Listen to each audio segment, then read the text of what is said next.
Welcome to this extraordinary meeting of the Wokingham Borough Council Overview and Scrutiny Management Committee, held on Tuesday, the 25th of October 2022, to consider evidence and make recommendations regarding a call-in on the Executive's decision on off-street car park charges. My name is Councillor Andrew Mickleborough, Committee Vice Chair. In the unavoidable absence of the Chair, Councillor Jim Fruin, I will chair tonight's meeting. This meeting is being live streamed in the usual manner. It is a hybrid meeting with participants attending in person and online. Could all those attending online please ensure that your camera and microphone is switched on only when you are invited to speak. Before moving on to the agenda, I need to make a statement about the role of this committee and the procedure that is followed at call-ins. The role of overview and scrutiny is to provide independent, critical friend, challenge and to work with the Council's executive and other public service providers for the benefit of the public. The committee considers submissions from a range of sources and reaches conclusions based on the weight of evidence, not on party political grounds. There are 11 members of this committee. Tonight, we will be joined by members of the public who will present their views and may be asked questions by the committee. Councillors and officers will also participate. The call-in was submitted on the basis that the executive decision to increase off-street car parking charges had contravened sections 1.4.2b, d and f of the Council's constitution. The submission also asserts a breach of the rules relating to the executive forward programme. I must stress that discussion tonight must remain focused only on the submitted reasons for the call-in. The procedure will be as follows. Firstly, Councillor Sohn, one of the 5 non-executive members who called in the decision, will outline the reasons for the call-in. 4 witnesses will then speak. I propose that Councillor Sohn and each of the witnesses speaks for up to 5 minutes. Members of the committee will then ask questions of the non-executive member and witnesses. I propose that we try to confine this questioning to 40 minutes. However, these timings will be extended should members of the committee deem this necessary. Next, the executive member, Paul Fishwick, supported by officers, will respond to points made in the call-in. Witnesses can be called. I propose that up to 25 minutes be allowed. Members of the committee will then ask questions of the executive member, officers and any witnesses. I suggest 40 minutes will be available. Again, these timings will be extended should members of the committee deem this necessary. The executive member will sum up the response to the call-in. Councillor Sohn will sum up the call-in.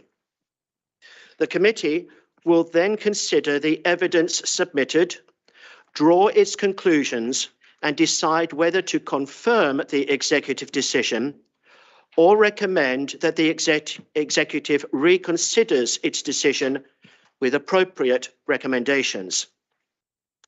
Throughout the evening, I will be assisted by officers to identify those in this room and online wishing to speak.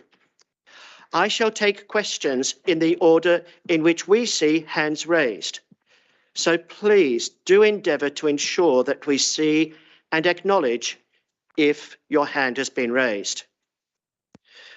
Moving on to tonight's agenda, item 45, apologies. Do we have any apologies?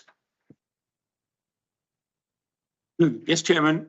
Jim Fruin and Alison Swaddle and Gregor Murray, I think, is an apology. And we have substitutes, Pauline Jorgensen, Alistair Neal and Charles Margetts. Thank you. Item 46, declaration of interest. Okay, Councillor Margetts. Thank you. I signed a recent petition asking to stop planned increases in car parking charges. However, I have not made up my mind about the subject, wish to hear officers' response to tonight's call-in and the debate before making a decision. I'm advised that in the circumstances I can take part in the debate and vote this evening. Thank you, Councillor Margetts. Councillor Pauline Jorgensen. I signed a recent petition asking to stop planned increases in car parking charges. However, I have not made up my mind about the subject and wish to hear the officer's response to tonight's call-in and the debate before making a decision. I'm advised in this circumstance I can take part in the debate and vote this evening. Thank you, Councillor Pauline Jorgensen. Councillor Norman Jorgensen. I signed a recent petition asking to stop planned increases in car parking charges. However, I have not made up my mind about the subject and wish to hear the officer's response to tonight's call-in and the debate before making a decision. I'm advised that in the circumstances I can take part in the debate and vote this evening. Thank you, Councillor Norman Jorgensen. Councillor Howe. I signed a recent petition asking to stop the planned increase in parking charges. However, I've not made up my mind about the subject and wish to hear the officer's response to tonight's call-in and the debate before making a decision. I'm advised that in the circumstances I can take part in the debate and vote in this evening. Thank you. Just before we continue with declarations of interest, can the person, Brian, could you please turn your camera off until you are invited to speak? Thank you. Okay, Councillor Munro? No, Councillor Sohn.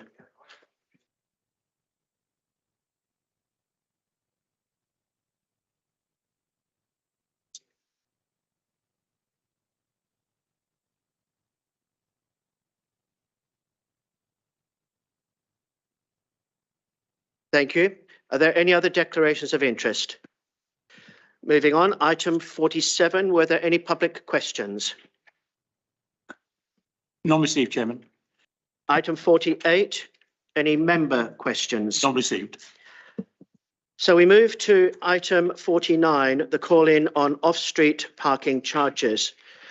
I propose that we consider item 50, the officer response to this, to be considered at the same time. Is that acceptable to everyone? Thank you very much. Okay, so I would like to begin then, please, by inviting Councillor Sohn.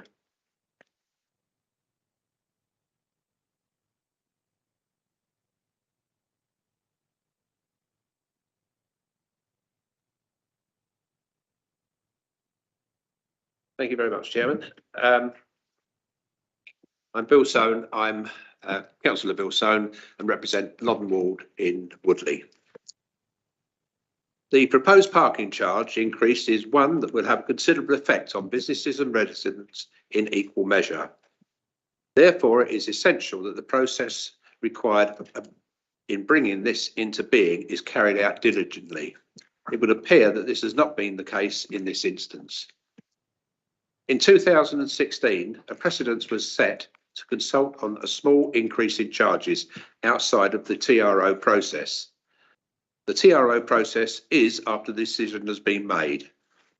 The TRO process is obscure and difficult for residents to respond, being that it is only publicised hidden away in newspapers with minimal circulation. It will only be seen by a small number of residents. In this instance, there has been no warning about the proposal before the decision was made. It's imperative that councillors are aware of what is happening and planned. It highlights the importance of the forward programme, but it has been confirmed that a large number of councillors were not made aware of the inclusion of this in the programme.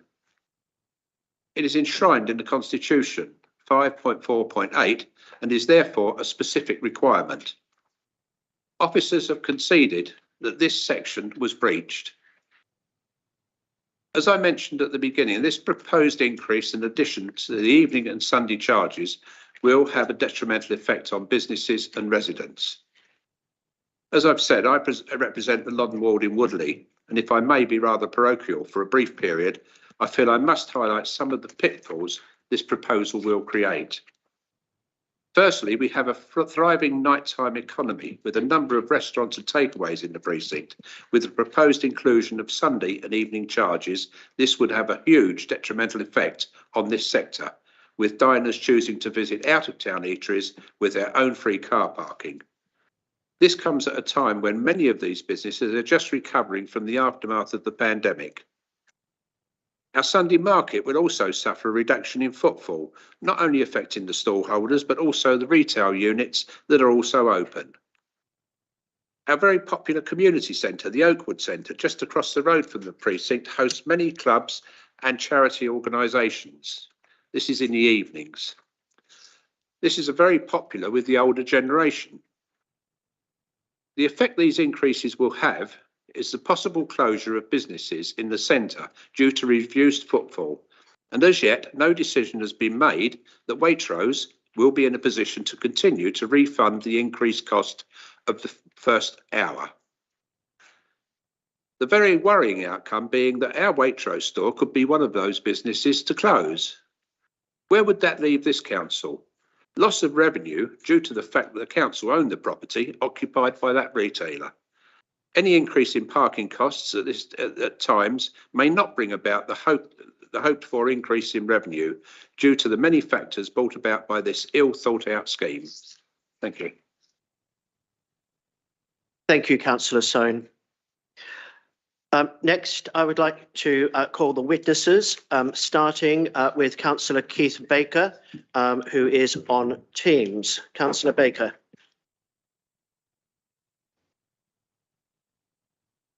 Thank you very much, Chairman. Just hang on. Okay, hang on for a Point moment, of order, please. Keith. Councillor Cornish has arrived after the first witness has given his statement. Is that permitted? Did he join at this stage and still vote? Thank you, Councillor Jorgensen. Let me take advice on that. There is nothing in the Constitution which says that he can't take part if he arrives late for the meeting. Thank you. Councillor Baker. Thank you, Chairman. It is unfortunate he's missed the first speech, but anyway, I'm going to use the categories that relate to the call-in, and on the record, I am speaking on behalf of Woodley Town Council, being the leader of Woodley Town Council. Now, the first item is due consultation, and I've seen the officer's report, and the suggestion is that the consultation can be after the used by the traffic regulation order process, TRO. In all my years as a councillor, including 7 years as executive member of Highways, I've never ever seen this used as a justification for consultation. As you've already heard, the TRO process will be on the back pages of the local paper. The local paper hasn't got major circulation, so it will minimise the number of people who will know about that quote unquote consultation. The TRO process is actually the legal process to enact the decisions. So I don't believe any consultation has occurred. We know that for a fact. And trying to hide behind the TRO process, I don't think is appropriate. It's never been done before, and it's, I think, misusing the TRO process. Now let me move on to presumption of openness. The officer report said there is no precedent set when consultation should take place prior to approval. That is incorrect. You've already heard there was a precedent set to consult before the decision was made back in 2016. Not only was there a precedent set to consult, there was also enacted 12 months trials to see if it actually worked, and decisions were made in 2018 on the back of that. So there is absolutely precedence in that sense. Also, because of that, because of the executive decision in early 2016 to go and consult, followed by further meetings of the executive relating to the trials, and there were separate trials in Woodley and in the rest of the borough. That was clearly open and transparent. In this particular case, none of that has happened. There has been no consultation. Even now, at least 4 of the shops in Woodley have gone on record that they still don't know the details of this, including some big names, which I won't say on here, but if anybody wants to know them, I'm quite happy to send them on. That illustrates lack of openness. And I note that it goes on to say that some people did respond to the item. Well, as far as I'm aware, those some people were actually 2 Labour councillors who are part of the partnership, or as we call it, the coalition. So I don't think you can use that as an illustration that there was openness. Clearly, the partnership, as they've spoken many, many times, were actually working together. The next point, which is the decisions, is quite clear, as you pointed out in the agenda, that decisions, and I'll quote, when decisions are taken by the executive, details of the options which were taken into account and the reasons for the decision will be recorded. Now, please note that, will be recorded. Now, the officers have actually conceded that other options were considered, which included much higher charges, do nothing scenario, etc., etc. So there were other options, but they were not recorded. They were not talked about. There was one figure that was talked about within the papers and at the executive. So clearly that that item, which is part of the the decision-making principles, did not occur at all. And then the final thing, which is the forward programme, and I've had extensive conversations with the monitoring officer on here, and it has been conceded that there was a technical issue that meant councillors did not receive it during this period before the executive decision. And I believe at last night's call-in, it was agreed that yes, it was a breach of that programme. Information I have had from the monitoring officer basically has said that does not matter. The matter is that the legal publication on the website happened. But we can't, as a council, pick and choose which parts of the rules, whether we agree with the rules or not, which part of the rules we will decide to uphold and which ones we won't. Clearly, there is a breach on the forward programme. Clearly, there's been a breach on the publication of the alternative options. Clearly, there was a breach of openness. And finally, clearly, there was a breach of consultation. So on behalf of Woodley Town Council, I believe that this decision needs to be referred back to them. It's only going to delay it for a short period of time to just address these issues. And thank you very much, Chairman. Yes, so thank you very much, Councillor Baker. Next, I'd like to call Brian Fennelly. Brian, if you could introduce yourself as well and say what your stake is in this. Thank you.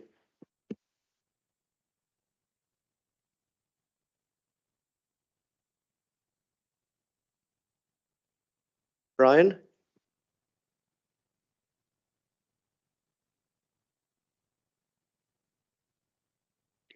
Okay, Brian, we will come back to you. Let me go to Alex Shatanovsky, okay, a Wargrave resident who's with us in person tonight. Thank you.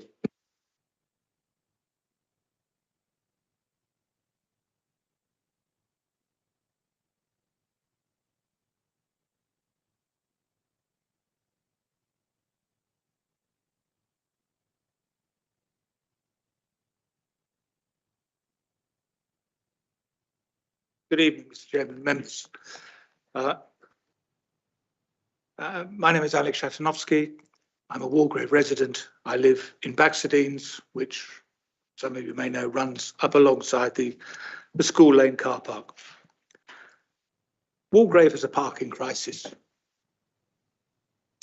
Like many villages, the majority of properties built in the centre were built long before cars were on the road. And they don't have facilities for cars then. So many properties are having to rely on off-street car parking, and that is limited in Wargrave in any event. In the area around the centre, Autumn Walk, School Lane, Victoria Road, and indeed Baxadines are inundated most of the time with cars parked, some legally, some illegally, blocking private driveways, and on Monday mornings, quite often interfering with the ability of the refuse truck to get around to all the properties that need refuse being collected. We have had quite an increase in new businesses in the High Street in Wargrave over the last few years. We now have three hairdressers, 2 coffee shops, and plans for new businesses to take over the old pub on the corner. And these are going to rely on the ability of people being able to park, particularly at the weekends. The main concern with the proposal, as I see it, as a resident, is the extension of the hours when charges are going to be levied. I, for example, secretary of the Wargrave Boat Club. Once a month, I hold committee meetings in the Bull pub, starting at 7:30, and members of my committee travel in by car. At the moment, they can park for free in the evening after 6 p.m. in the car park. That will no longer be possible. They're turning up to these meetings to support the boat club, which is a community, a community benefit, and they shouldn't have to incur cost to give of their own free time to run organisations like that. And there are many other organisations, such as the Wargrave Theatre, that rely on this kind of support.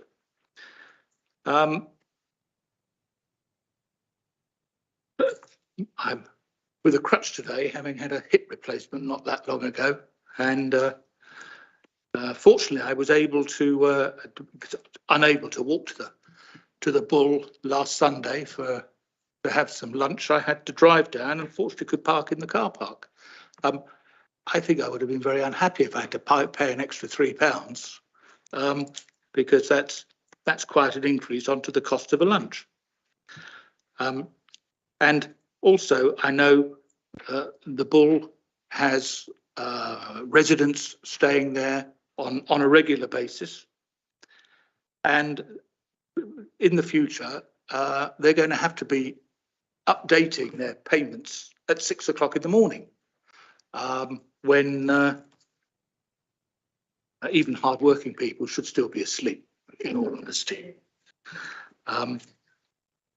So I simply think that the extension of the charging hours and charging on a Sunday is fundamentally not in the best interest of the residents of Wargrave, and I think it's one wonders what the principal users think of that.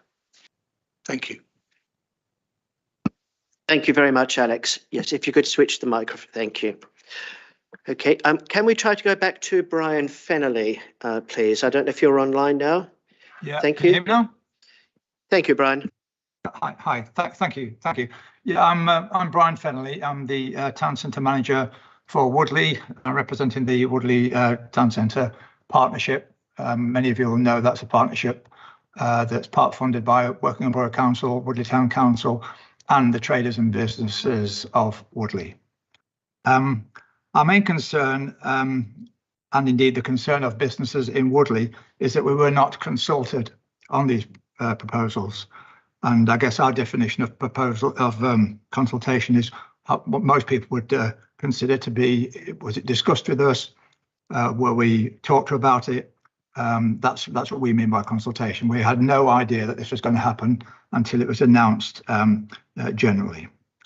If we had been consulted, we would have explained that our concerns are very much around Sundays and the evening charges.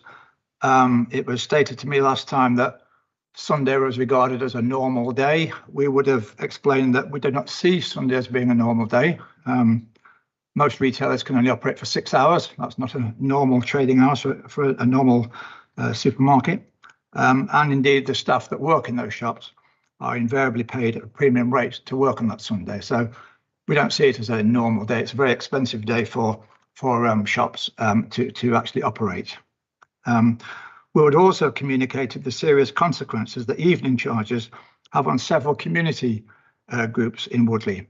I know Bill Soane mentioned the same sort of thing in his opening address. I've not spoken to Bill, but I have to say some of my points are very similar to what his were. Many community groups using the town centre facilities every evening of the week. And again, a lot of these are just small local groups manned by volunteers, and we're expecting them now to pay a charge to do voluntary work. We would also been able to outline the effect that the evening charges will have on businesses in the evening and footfall in the town centre. Quite clearly, a lot of these are in a precarious financial situation, having endured 2 very, very difficult years through COVID. They've all been very loyal to Woodley. They've stuck with us. They were hoping for better times when COVID finished.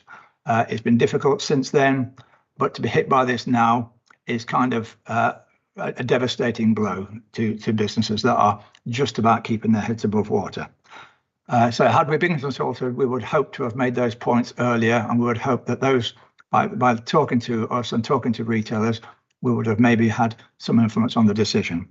And for these reasons, in particular, we would want to see or hope to see the Sunday and evening fees in particular abolished. Thank you. Thank you, Brian. We'll come to Michaela Dalton in a moment, but Brian and Keith, if you could remain online, because we, as members of the committee, may wish to ask you questions. Next, if we can, please welcome Michaela Dalton. And Michaela, if you could tell us a little bit about your stake and background in this. Hi, everybody. So, yes, I'm Michaela Dalton. I'm owner of Woodley Pets in the precinct. Recently attended the town centre meeting, and also we had the petition within our shop for customers to view and chat about with us. People were very unhappy. I think, as Brian has just indicated, the lack of consultation has been sort of quite key. I went round today just prior to attending, obviously, this evening to represent everybody in the precinct, and some of the larger retailers are completely still unaware that this was even happening and didn't even know what I was talking about. It does impact on quite a lot of staff that work in those premises that park within those town centre car parks. A lot of those are on minimum wage. They're already paying parking charges during the day, and if they're doing an evening shift, that is going to be extended. And that's a concern that, you know, staff could get jobs elsewhere where they don't have to pay parking. We have, you know, supermarkets obviously local to us Aldi, for instance, Sutton Seeds Roundabout, free parking along with Costa Coffee. So you could still go for a coffee in a shop without any parking charges whatsoever. We have struggled within the precinct. I mean, within the 2 years of lockdown, we were lucky as Woodley Pets to be open as an essential trader, but there was absolute tumbleweed within the precinct at that point. And it's been very difficult to, as Brian indicated, keep our heads above water. Our trade is still around 28% down on where we were last year. And clearly last year, we were down significantly on the year before. So it's a very difficult time. And people are still very, I think, wary of obviously what they're spending in the current climate. They have choices now of online shopping, where they don't even have to obviously get out in their car or go anywhere. A lot of people still working at home. The mindset of the community and coming along to the precinct, I think, is one that people within Woodley really enjoy, particularly the Sunday trade. I think people enjoy coming along to the car boot, having a little bit of a mooch about, and obviously they enjoy the free parking for that. And the evening trade, obviously, there's quite a few restaurants. I now have neighbours next to me. My retail units were empty for some considerable time. I'm now lucky enough to have neighbours with HK Superstore and Faraway next to me, both of whom, trade through into the evening. So the precinct is really enjoying more retailers within the precinct, and I think it's a real shame that a lot of our customers have said, well, if the parking charges are going to be brought in on a Sunday and in the evening, we just won't bother coming. And that was the prevalent kind of message from most of our customers, who were quite unhappy, I think, just in general, about the free parking and the fact that it was going to, not only would costs were going to rise, but they would lose the free parking on Sundays and in the evening. And I think if you look at Henley, where you get a free hour of parking, there's an abundance of shops within Henley that you could enjoy and still not have to pay parking for. So I think within all of that, we are concerned in the precinct that footfall is going to reduce even further, and we haven't even yet recovered from the COVID sort of situation. I hope that's helpful. Yes, indeed, Michaela. Thank you very much. If you could remain online in case members wish to ask you any questions, but could you please leave your camera and microphone off until invited to speak. Now, I'm going to spend just a couple of seconds compiling an initial list of members who wish to ask questions of Councillor Sohn and of any of the witnesses. So could you please raise your hands if you would like to ask questions of Councillor Sohn or of any of the witnesses. Okay, Andy. Charles. Pauline. That's fine for the moment. Okay, so Andy, if you'd like to begin. Thank you. And thank you everyone for coming and giving up some of your time. Bill, you signed this call in. I just want to draw your attention to the second line of it and ask you a question about the second line of the call in. It says the decision made by the Lib Dem Labour Coalition Executive. So I would just like you to name the Labour members that voted for this.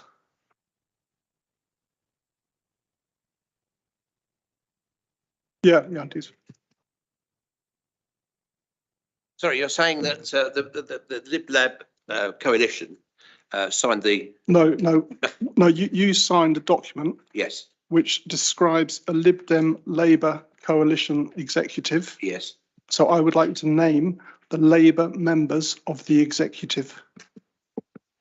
I can't give you that answer at this moment because I don't have that information. Okay, so I'll help you. Yeah. There are no Labour members of the executive. There are no Labour members of the executive.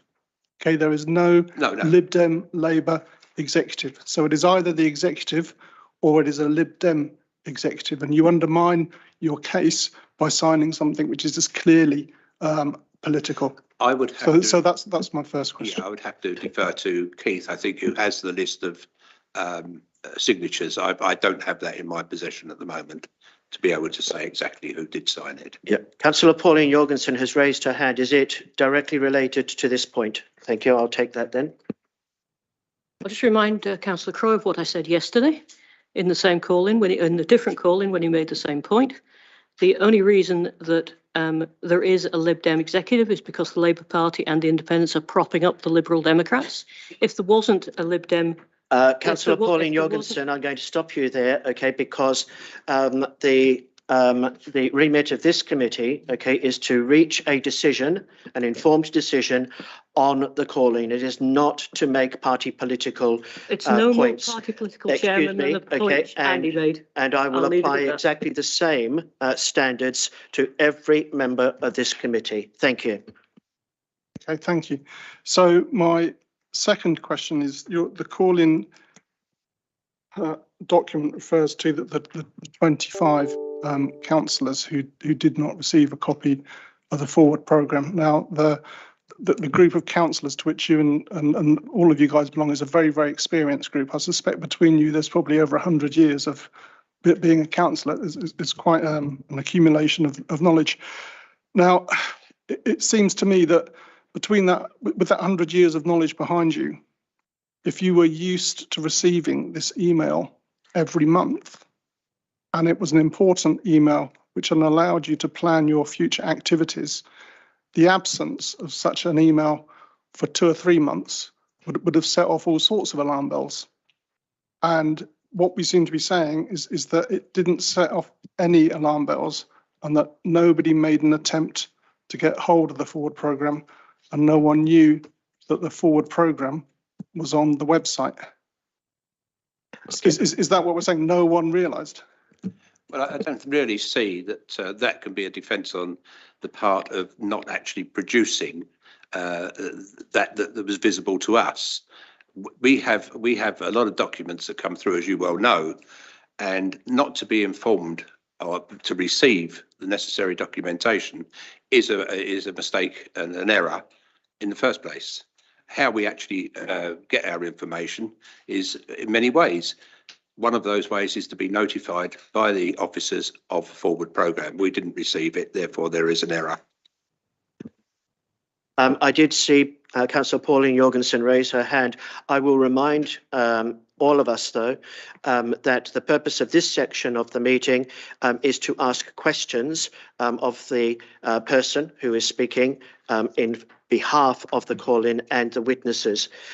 So was your hand raised, okay, in that spirit? Okay, thank you. I was a question for Councillor Crowe, actually. I'm not going to take a question. I'm not. No, it's not an opportunity. Well, can I ask a question anyway? He can choose not to answer it, but the question is, we know that 25 Conservatives didn't have the forward programme sent to them. We don't know whether the other side didn't have the forward programme anyway. And I'm just wondering if he'd received it, because obviously he didn't raise it as an issue either.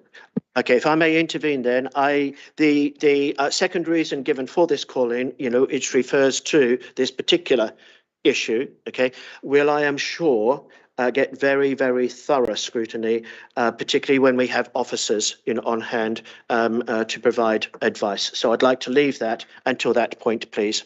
Okay, continue, Councillor Crowe. Sorry, the purpose of my questions is to examine the constitutional side of it, because it seems to be weight has been placed on the importance of the email. And just to reply, I'm happy to reply. I think I was in the same position as you. I didn't receive any of those emails either, but we would check the website if we don't receive emails. I tend to rely on the website rather than waiting for emails, to be honest. Second, yeah. So yeah, I guess that's it. I'm just struggling to understand how come nobody sought to chase up that the email wasn't missing. And if they didn't do it, then that to me is sort of suggesting actually that email's not missed and it wasn't very important, because councillors who are sort of up to speed with the role know that the papers are on the website anyway, as they would be normally. Yeah, I mean,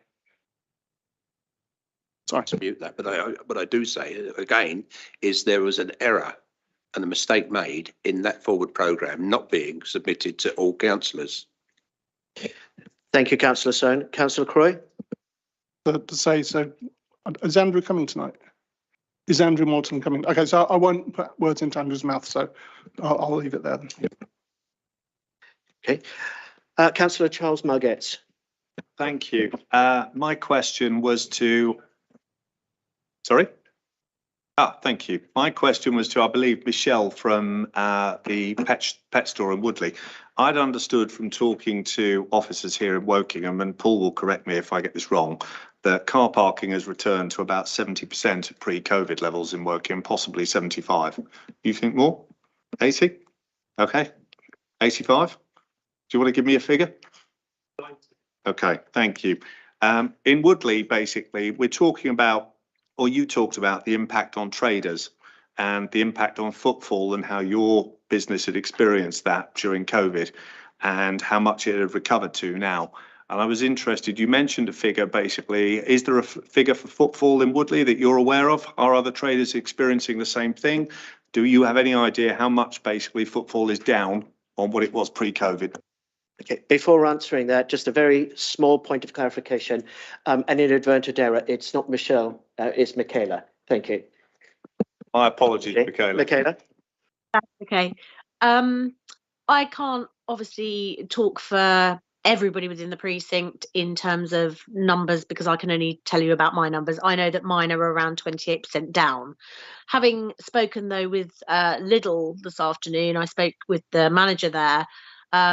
Now, we didn't talk about numbers obviously specifically, but I know that from his comments today, their significant amount of trade is on a Sunday. He was saying that they can do as much on a Sunday as they do in one day during the midweek. So for them, it's a significant footfall on a Sunday. We're obviously a completely different operation to Lidl. So, you know, being a small independent pet shop, our footfall is always going to be considerably lower than you would expect it, obviously, in the supermarket. So I think their footfall and our footfall will never be comparable. But generally, I think I can say, yes, the precinct is very well attended compared to obviously the lockdown situation, but that's clearly understandable because there was literally nobody in the precinct during lockdown, clearly. So I think gradually it has returned. Trade is, you know, picking up. People are obviously coming out a lot more, but I do think people are very much wiser in where they spend their money and how they spend it. So for us, it hasn't been a total recovery. And I think that's a lot of that is online sales and good old Amazon, unfortunately. Thank you, Michaela. Charles? Just one more, basically, which was thank you for that information. Obviously, you talked about during COVID versus now. I was interested in pre-COVID versus now in terms of how much footfall you're getting and what effect this is having on your business financially. So that's a tricky situation for me to answer because I can only go on numbers that I inherited. I actually bought the business at the start of lockdown. So it's been a bit of a roller coaster for me, taking over obviously during that turbulent time.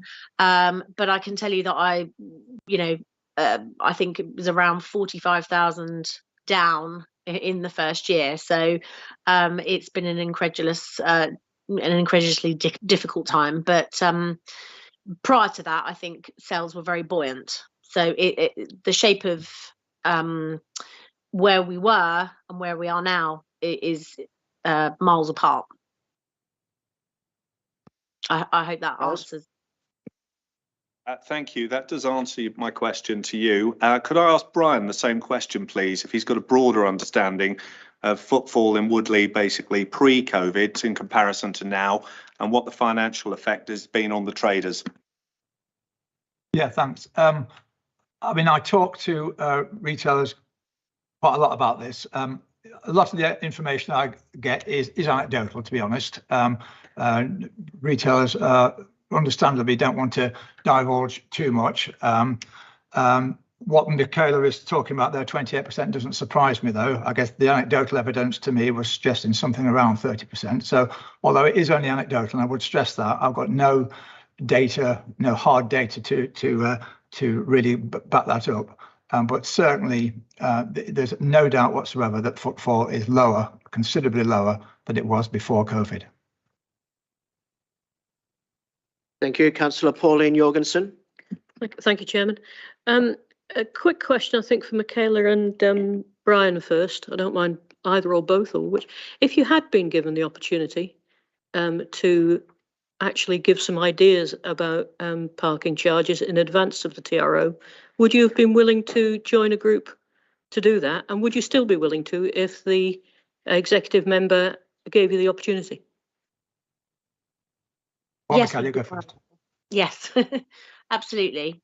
It's an important and integral part of how we're going to behave and what's going to happen within the precinct. And as retailers, we're going to be massively impacted by customers' views and obviously those visiting the precinct. It's a small community, and obviously we're flourishing in the sense that there's only 2 retail units that are empty, I believe, at the moment. So absolutely, I would have been more than happy to have some sort of input or provide as much information as possible to make it flourish even more for people.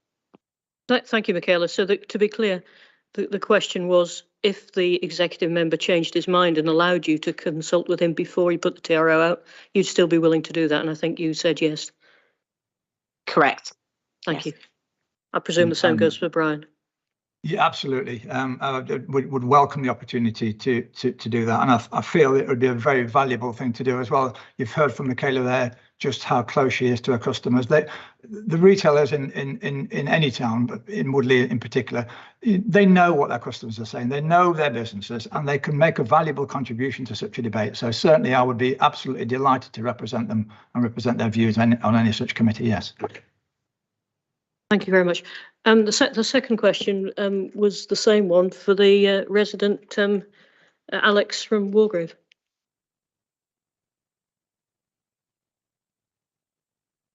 Sorry to make you.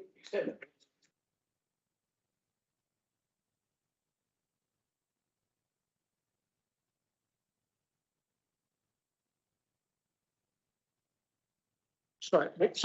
So the question was, if the executive member decided that rather than going straight to the TRO, he did have some consultation and talk to impacted people in the areas before making a decision about what to put in the TRO, would you be willing to work with him?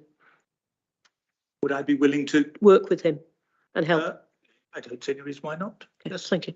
And do you have a view of what the impact is on the Wargrave shops? Do you have any view from the shopkeepers?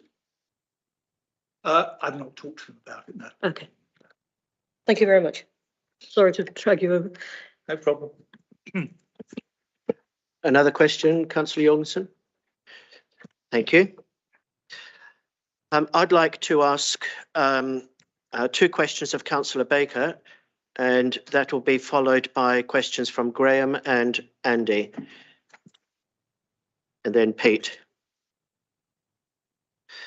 Councillor Baker, has Woodley Town Council had any input formally or informally into the proposal that went to the executive, the final version of the proposal that went to the executive? No. Thank you. You stated that the process that's being undertaken at the moment would be, quote, a misuse of the TRO process. Could you please just recap the line of argument that you have in mind there? Not a problem, Chairman. It was under the category of consultation. And as we know, the Wokingham Borough, and I'll give you examples, the 2-weekly, 3-weekly waste consultation, specifically to Woodley, the Woodlands Avenue consultation, the LCWIP consultation, they all go through the engagement website as a formal consultation, and obviously officers then make put together a report to the executive then makes a decision. That's pre-decision. The TRO, in all the long time I've been a councillor, and including 7 years of being the executive member for highways and transport, has never been positioned as a consultation in that form, like they have in the Engage website. The consultation there is generally, because the TRO is usually 99.9% of the time, is all about changes in speed limits, changes in restrictions, parking restrictions, etc. And if you look up or you go on a website and ask what a TRO is on the WBC website, those are the things that they talk about.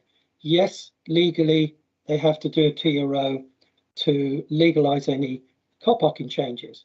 But what's being proposed here is this is the same sort of consultation that you have on the Engage.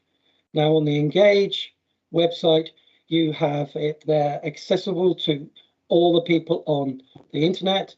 There is always a telephone number for people to do. There's always an address for people to do. It's publicised widely on social media, etc. I think there is a world of difference between what's being proposed, a TRO, which is buried on page 65 in very legalised, and here is a email to respond on the Engage type. I hope that sort of clarifies. Thank you, Councillor Baker. I will be asking these same two questions to the executive member later. If we can move on now, please, to Graham. Thank you, Chair. I'd like to look at some science around the proportionality, please. My question is, first of all, to Michaela. Hopefully she's there. Hi. She is. Thank you. Michaela, I assume that you have staff and that your staff I do. park. And I'm looking at the proposals for the out of town charges, and your staff would work, from 9 till 5 at least, which is normal shop opening hours. So that would be over 6 hours. And if they paid the new rate, it will be £4 a day more than they currently do, which is £20 a week, which is £80 a month, which is £1,000 a year. And I'm assuming that shop staff are paid somewhere around the average national income. Now, what effect do you think that this is going to have on your staff for having such a high proportion increase in cost on them? I am in a slightly more fortunate situation that we have private parking behind our unit. However, I know it massively impacts on Lidl, Iceland, Peacocks, and some of the smaller units, obviously, that don't have the fortunate position that we've got. Having said that, our service area is under stress. We often we have to pay for permit parking, by the way, from our private landlord, but so our service area is often throughout the day. There is numerous occasions where if our parking attendant were in position, fines would be allocated sort of left, right and centre. It's difficult. Our drivers that come in quite large lorries with our warehouse sort of wholesale deliveries often find it very difficult to turn. There's no turning circle, and that's a daily occurrence. So there is already quite a large number of people that aren't even using the car parks to just pop here and pop there because they don't already want to pay the current charges. So my staff wouldn't be affected personally, but I know it would increase. I know the teachers in the dance studio, for instance, they're a customer. They already pay parking up until 6 p.m. But if they're teaching up until 8:30 p.m., this would impact on them. And as you say, they're not on much more than minimum wage. Before Graham asks his next question, I would like to thank Michaela for your very detailed answer. I'm fully cognizant of the importance of these issues to so many of our residents, including those people who have businesses. However, I must remind the committee, that the purpose of this meeting is solely to determine whether or not the correct process was followed. I am not in any way diminishing the importance, of the evidence that Michaela and others have given. But please, I hope everybody can understand, that we must focus on the process by which this decision was reached. Graham? May I please put my next question to Brian? Hello? Brian, you heard my previous question to Michaela. I'm not going to ask that of you again. But what I am going to ask is, if you had been consulted, would you have brought up the question about the impact on employees that I am alluding to? Absolutely, it's a really good point. And remember, a lot of these people that you're talking about did work through COVID.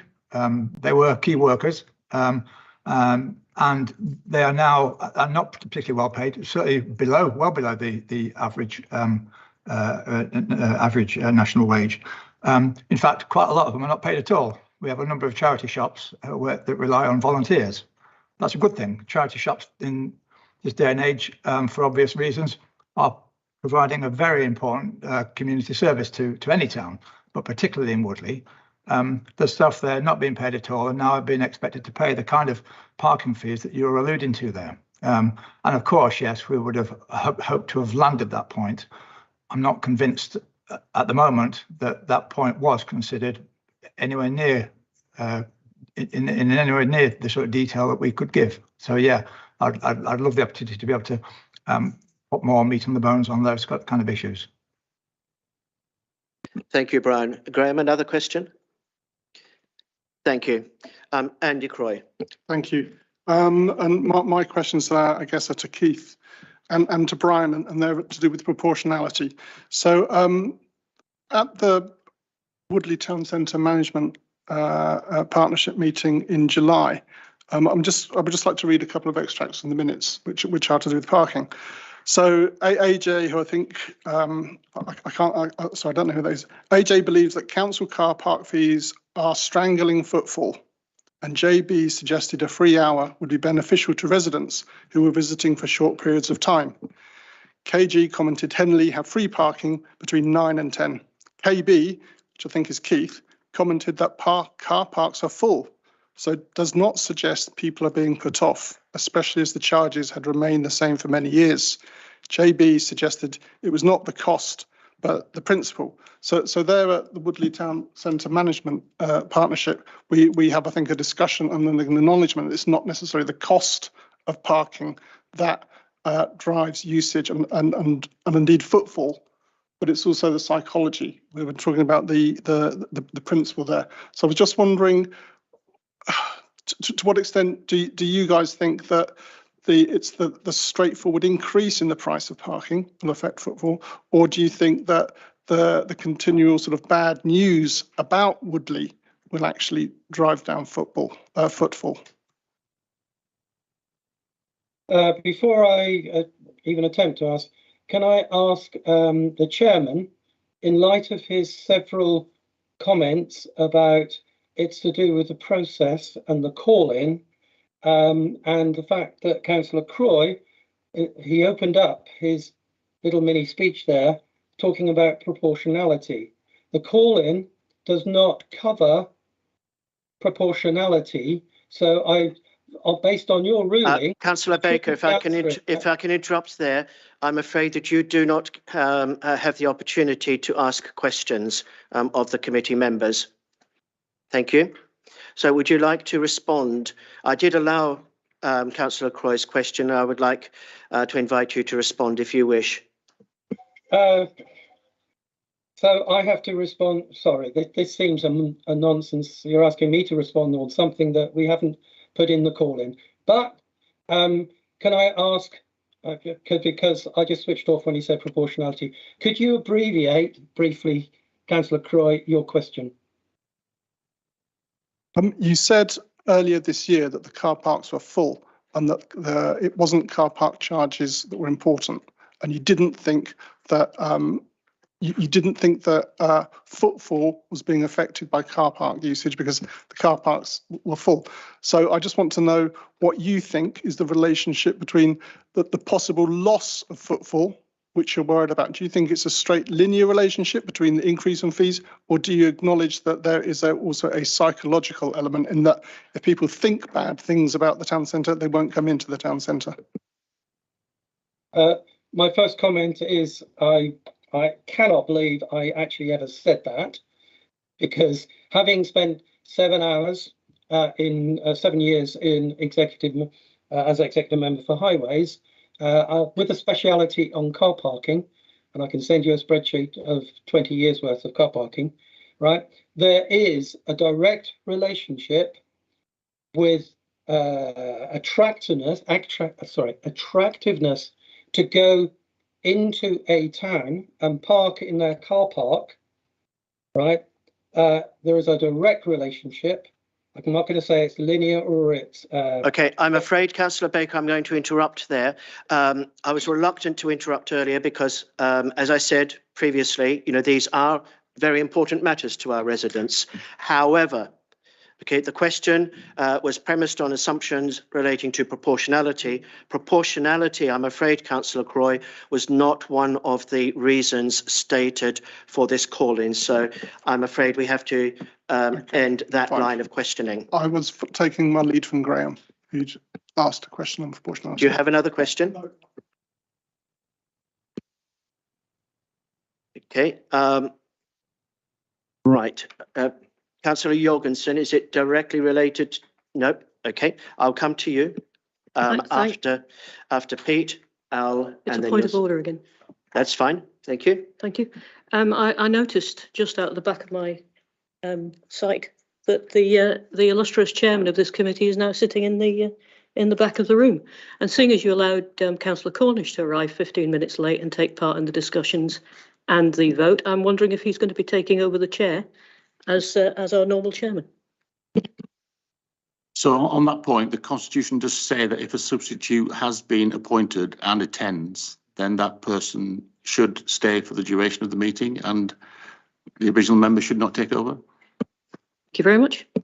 Thank you for that question, Councillor Pauline Jorgensen.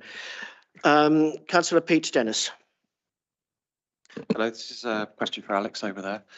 With regard to Wargrave, do you have any resident parking permits in place? Or do you know of any? I don't know parking in Wargrave whatsoever. Yes, if it's possible, can we wait until you reach the microphone, Alex? Yeah, and it's probably better, Alex, to stay at the desk just in case there are further questions. I'm sorry.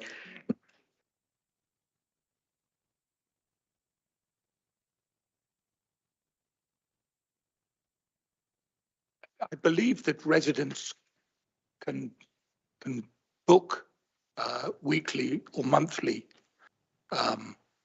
tickets for the car park. So is that what you mean by permits?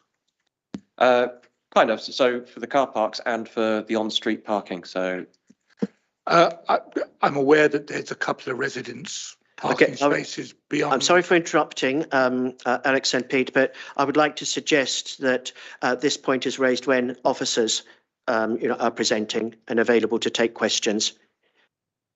Is that okay with you?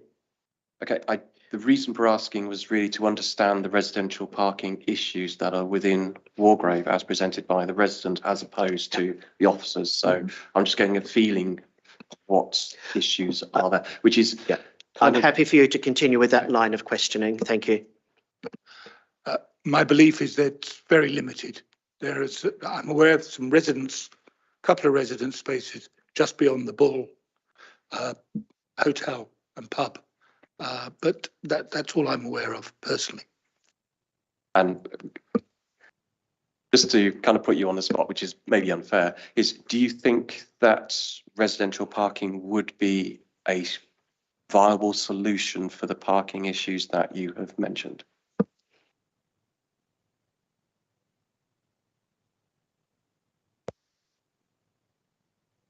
I think the problem is space.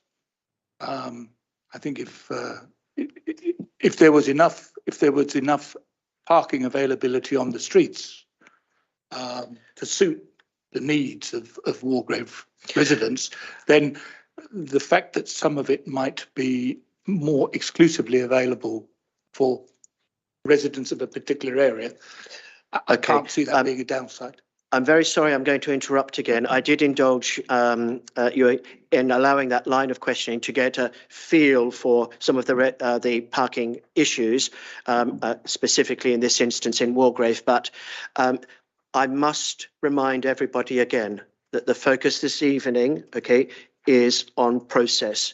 Councillor Howe, you had your hand up. Is it on this point?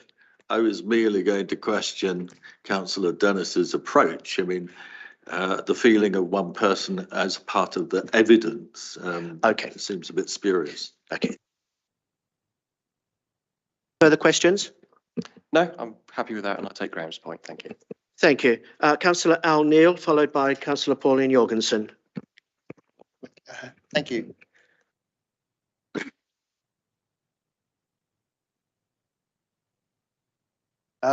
Yes, just a point of clarification really with Brian, if I could.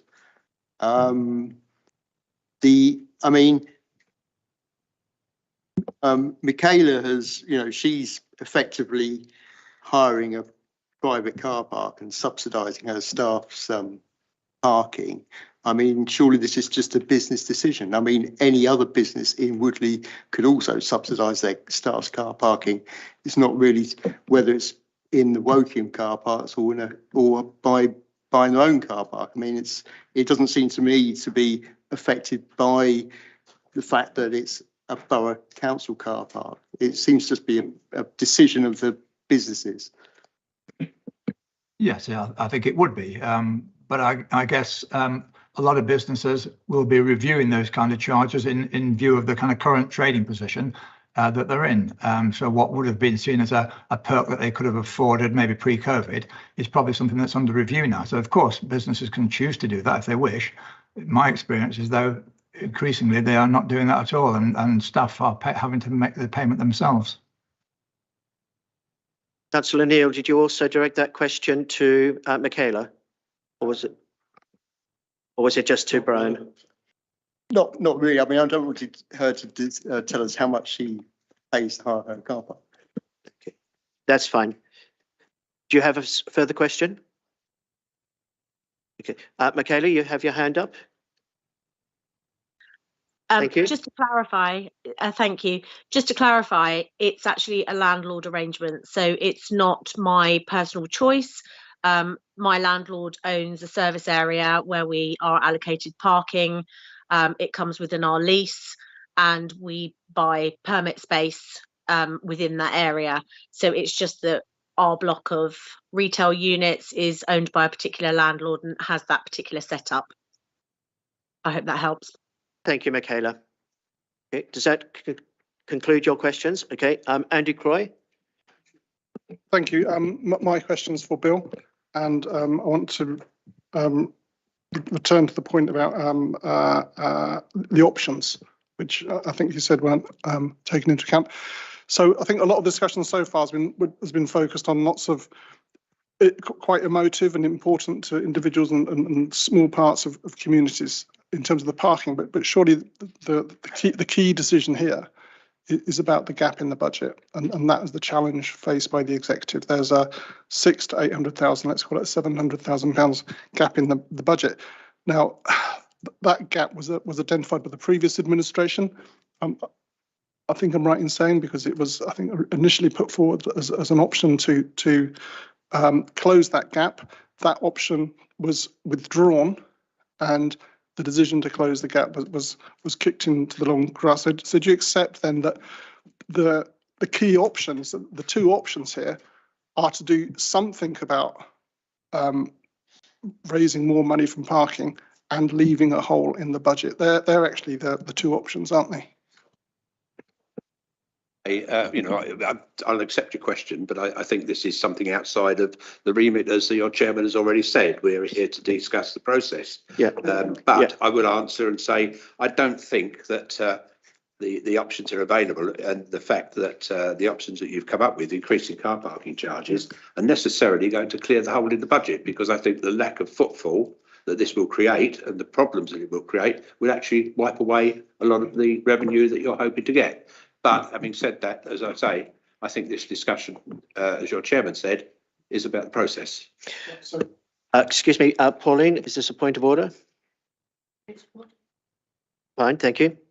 The other thing I think, Andy, you should bear in mind is that the exec member for finance and the exec member for parking, sorry, for highways, just said a minute ago that the revenue from parking was more than 90% of what it was before the COVID issue. So that does not align with an £800,000 gap in parking revenue.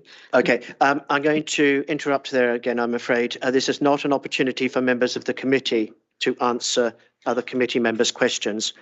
Okay, continue, Andy. Sorry, Chair. So the reason and just to be clear, Bill, the reason I'm pursuing this line is because, again, what I don't want us to do is to think that the other options, which the call-in says weren't considered and weren't recorded, are 1, 2, 3, 4, 5 different variations of a parking option that might have raised 500, might have raised 600, might have raised 700. See, I don't think they're the other options. I think the other option, which was considered.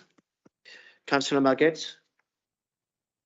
Just going to comment on Councillor Croy's points and refer to a meeting I had with the senior highways officers. No, I'm not. Yeah. Pull it towards you. Put it towards me. Yeah. Oh, there it is working. The point that was relevant, Chair, is I asked them this question: what other options were considered? They said there were many, basically, which were within highway scope and outside it. So it's relevant to Councillor Croy's point. Okay. Now these questions can be asked of the executive member and of officers shortly. Okay. But let me remind you, okay, that this is not an opportunity, okay, for members of this committee to answer questions raised by other members of this committee. Okay, I've seen that. Thank you. Okay, so who is CW? Keith. Okay.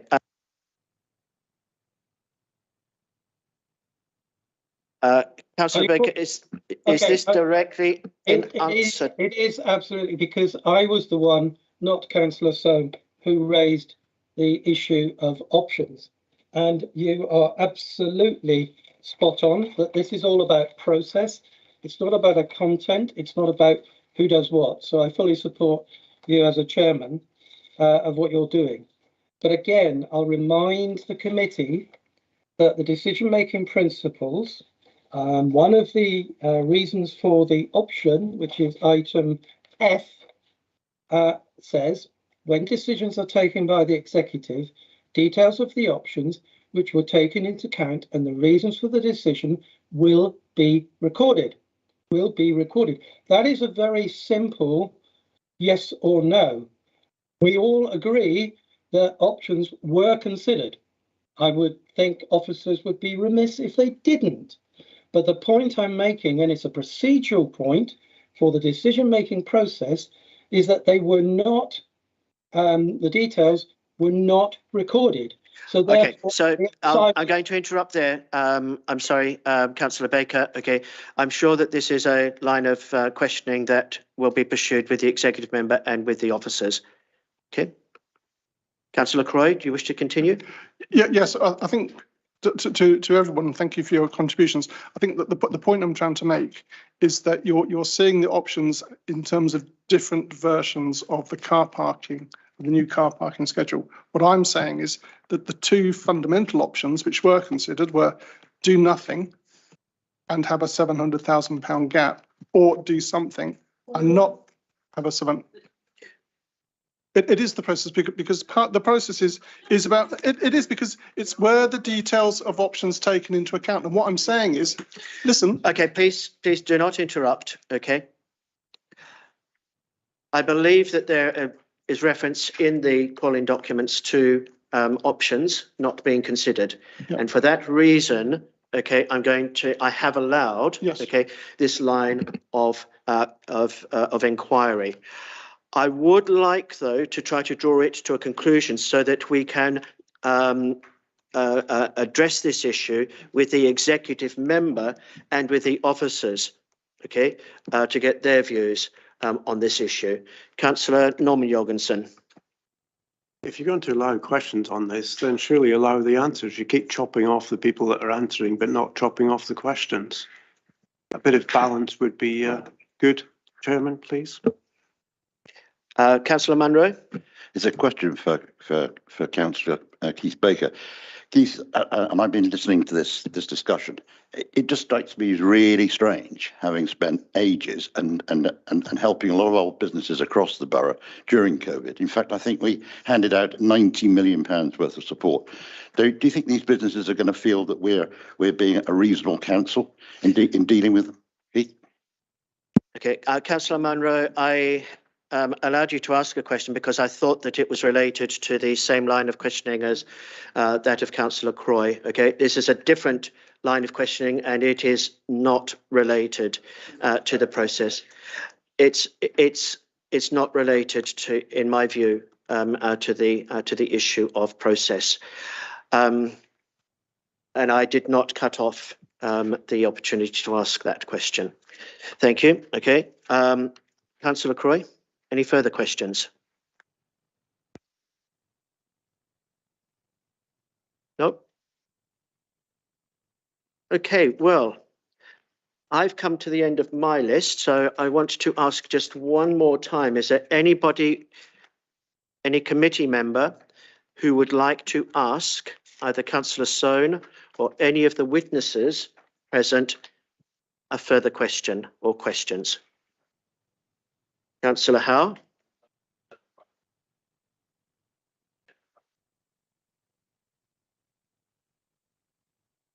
Can I seek the advice of the officers, because I think that you will not be alone in that request? Yes. 5 minutes. We can adjourn 5 minutes. Yes, we're going to adjourn now for 5 minutes. Before anyone leaves the room, though, I would like to thank the witnesses in particular for their attendance, both virtually and in this room. It's much appreciated. Okay, you are of course welcome, to remain for the duration for a little or as much of the remainder of the meeting as you wish, but thank you once again. So we will resume in 5 minutes' time at 8:25. Thank you.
Good, thank you. We're going to resume now by hearing from the executive member, Paul Fishwick, who will be supported by officers.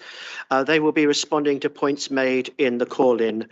I propose that up to 25 minutes be allowed for their response. Members of the committee will then ask questions of the executive member and officers. I suggest 40 minutes be made available for this, but again, these timings will be extended should members of the committee deem this necessary. Thank you, Councillor Paul Fishwick. Thank you, Chair, and good evening, everybody. The council has not increased off-street car parking charges for nearly 5 years, unlike many other local authorities.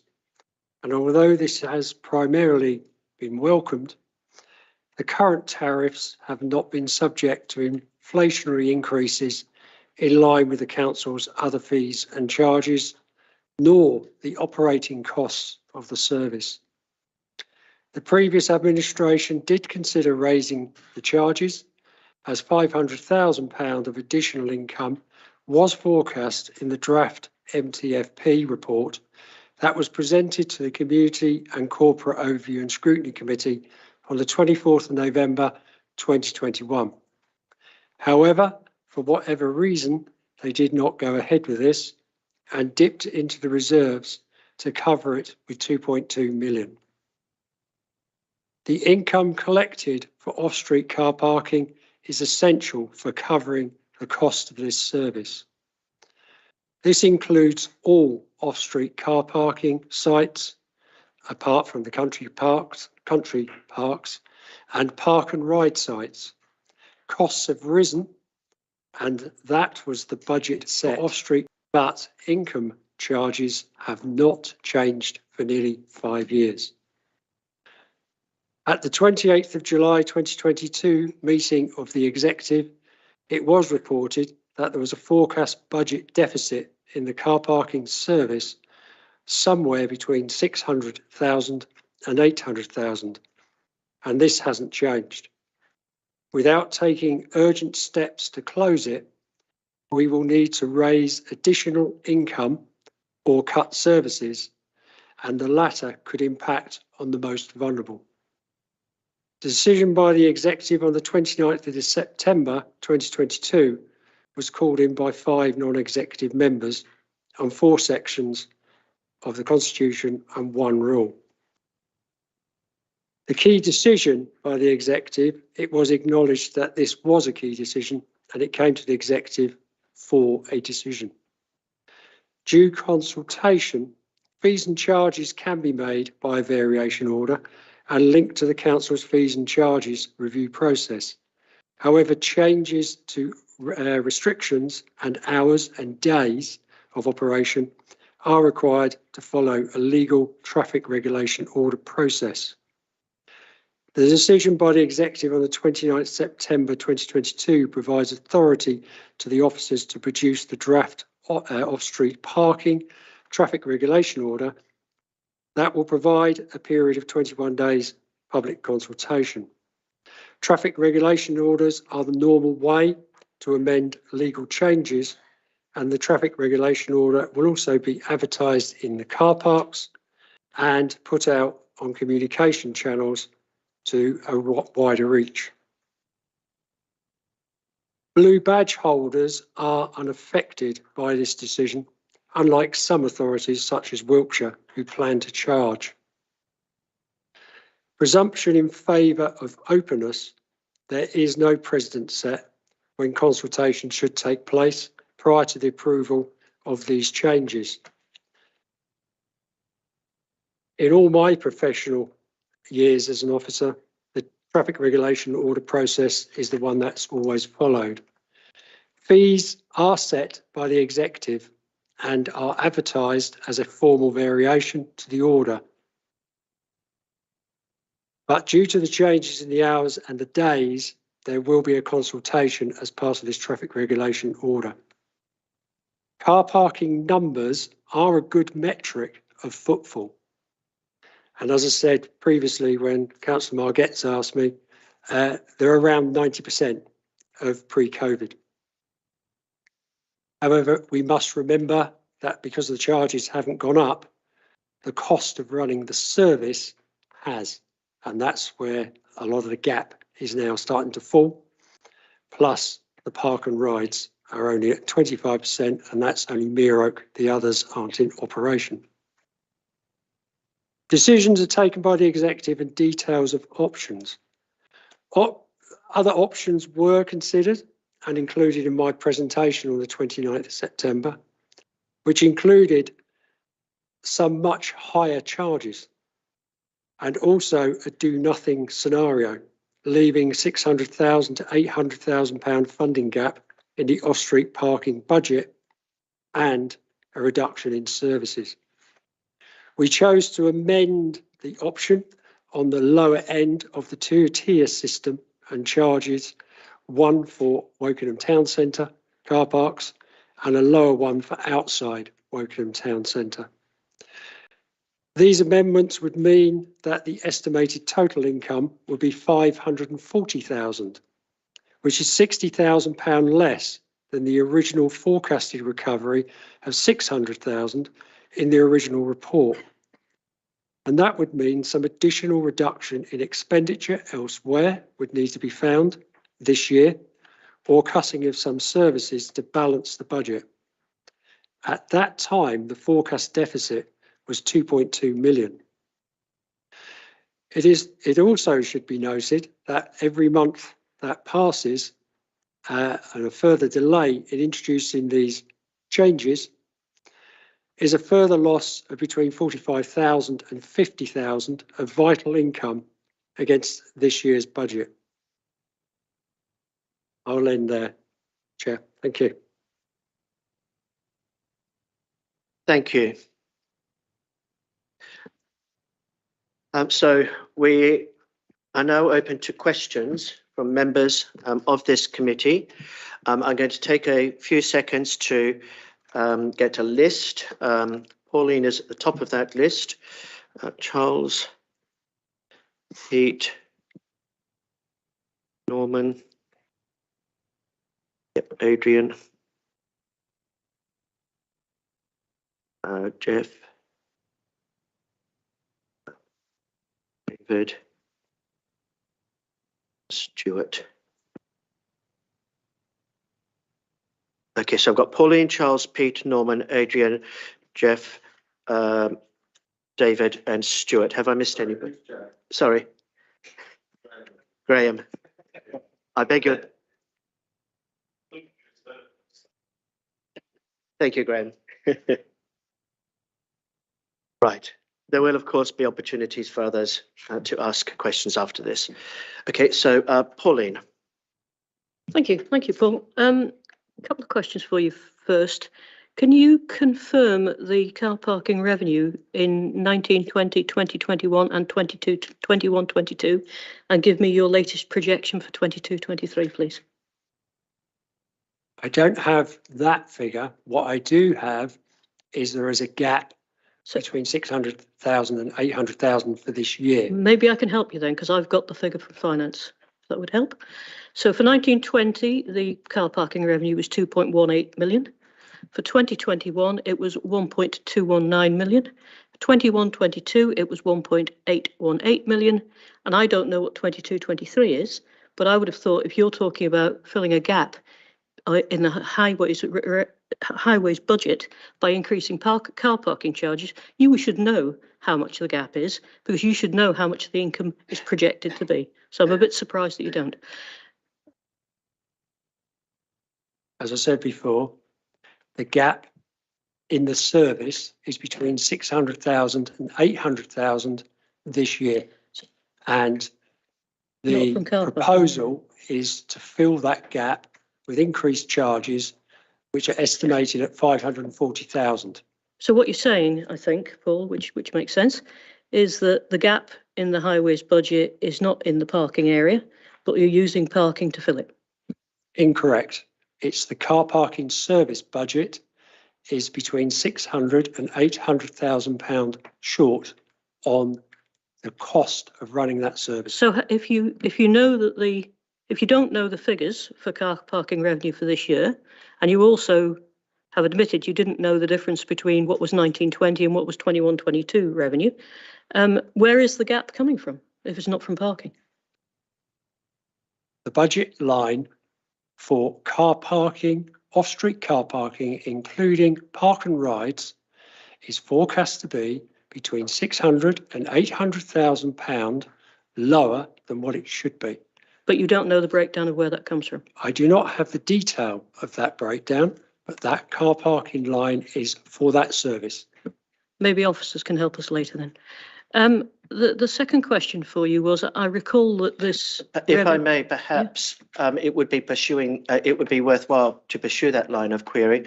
Are officers able to add anything to what has been said? Probably be Andy. Hello, Andy. Evening, Polly. I don't have the actual figures right to hand, Polly, but there has been an £800,000 gap in the car park budget over last year. It didn't become an issue because obviously we're still getting COVID support grant last year.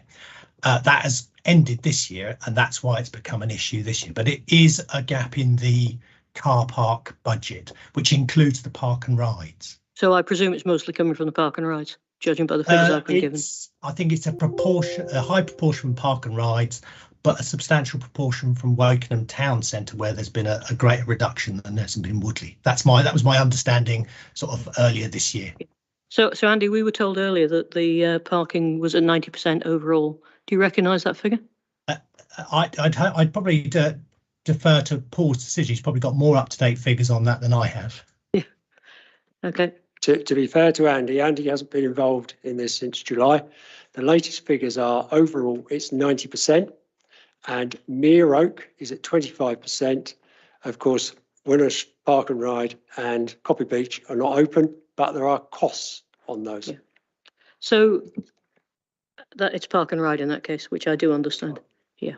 So Andy, how much is the cost of running the car parks, and how much profit do you make on car parks that are then used to subsidise the rest of the highways budget? I'm not sure you understand your question, Pauline. I mean, it's an overall budget, isn't it? We don't subsidise the highways budget with the car parking budget. We have an income target in our budgets, and we have to meet that income target. If we don't meet that income target, that money has to be found from somewhere else in the council's budget. So how much does it cost to run the car parks? But you mean the costs in terms of each of the? Oh, I don't have that figure off the top of my head. It would be that the biggest part of it is around business rates, but there are also maintenance charges and cleaning charges for each of the sites. Okay, so your press release earlier in the year, not your press release, the press release earlier in the year suggested that this increase in parking charges would be used to fund road repairs, I think, roughly. Is that correct? To answer your question, to fill the gap in the car parking service, we either have to raise the cost of charges to fill that gap. If we don't, we have to take the money from somewhere else. So that would be taken initially from reactive maintenance. Yeah. So reactive maintenance therefore means we would not be undertaking works on the highway to repair, for example, Cat 2 defects, to then fill that gap. Now, the gap is quite enormous. It's 600 to 800,000.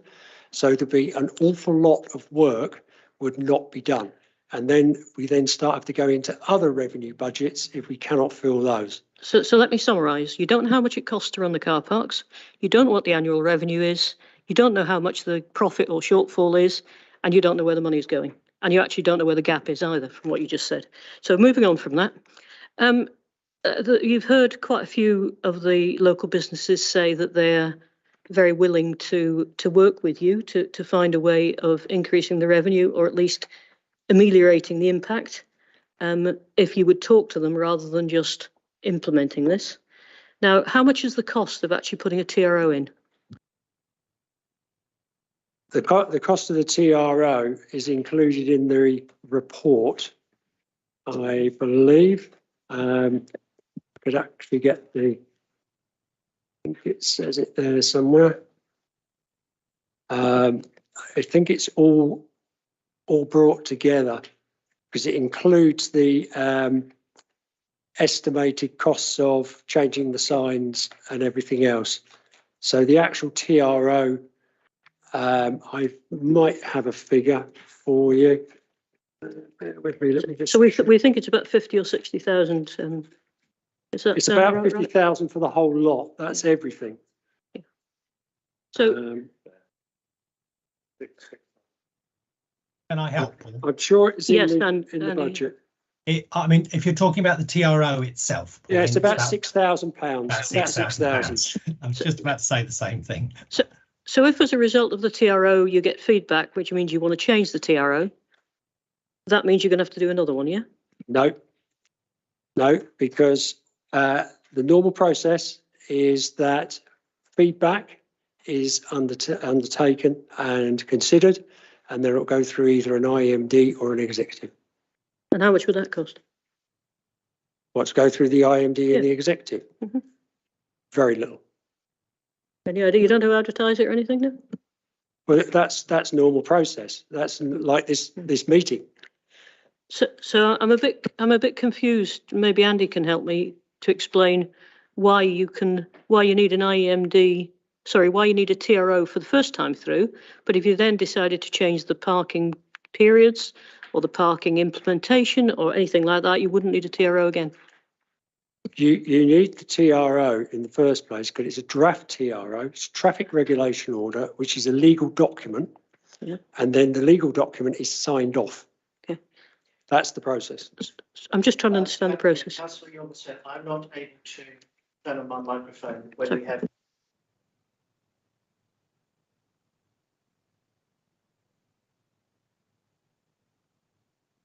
Now, Can I continue?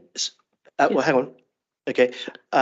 If Andy Glencross would like to respond to that, if he feels it's necessary to that point, if he feels it's necessary, happy to entertain that.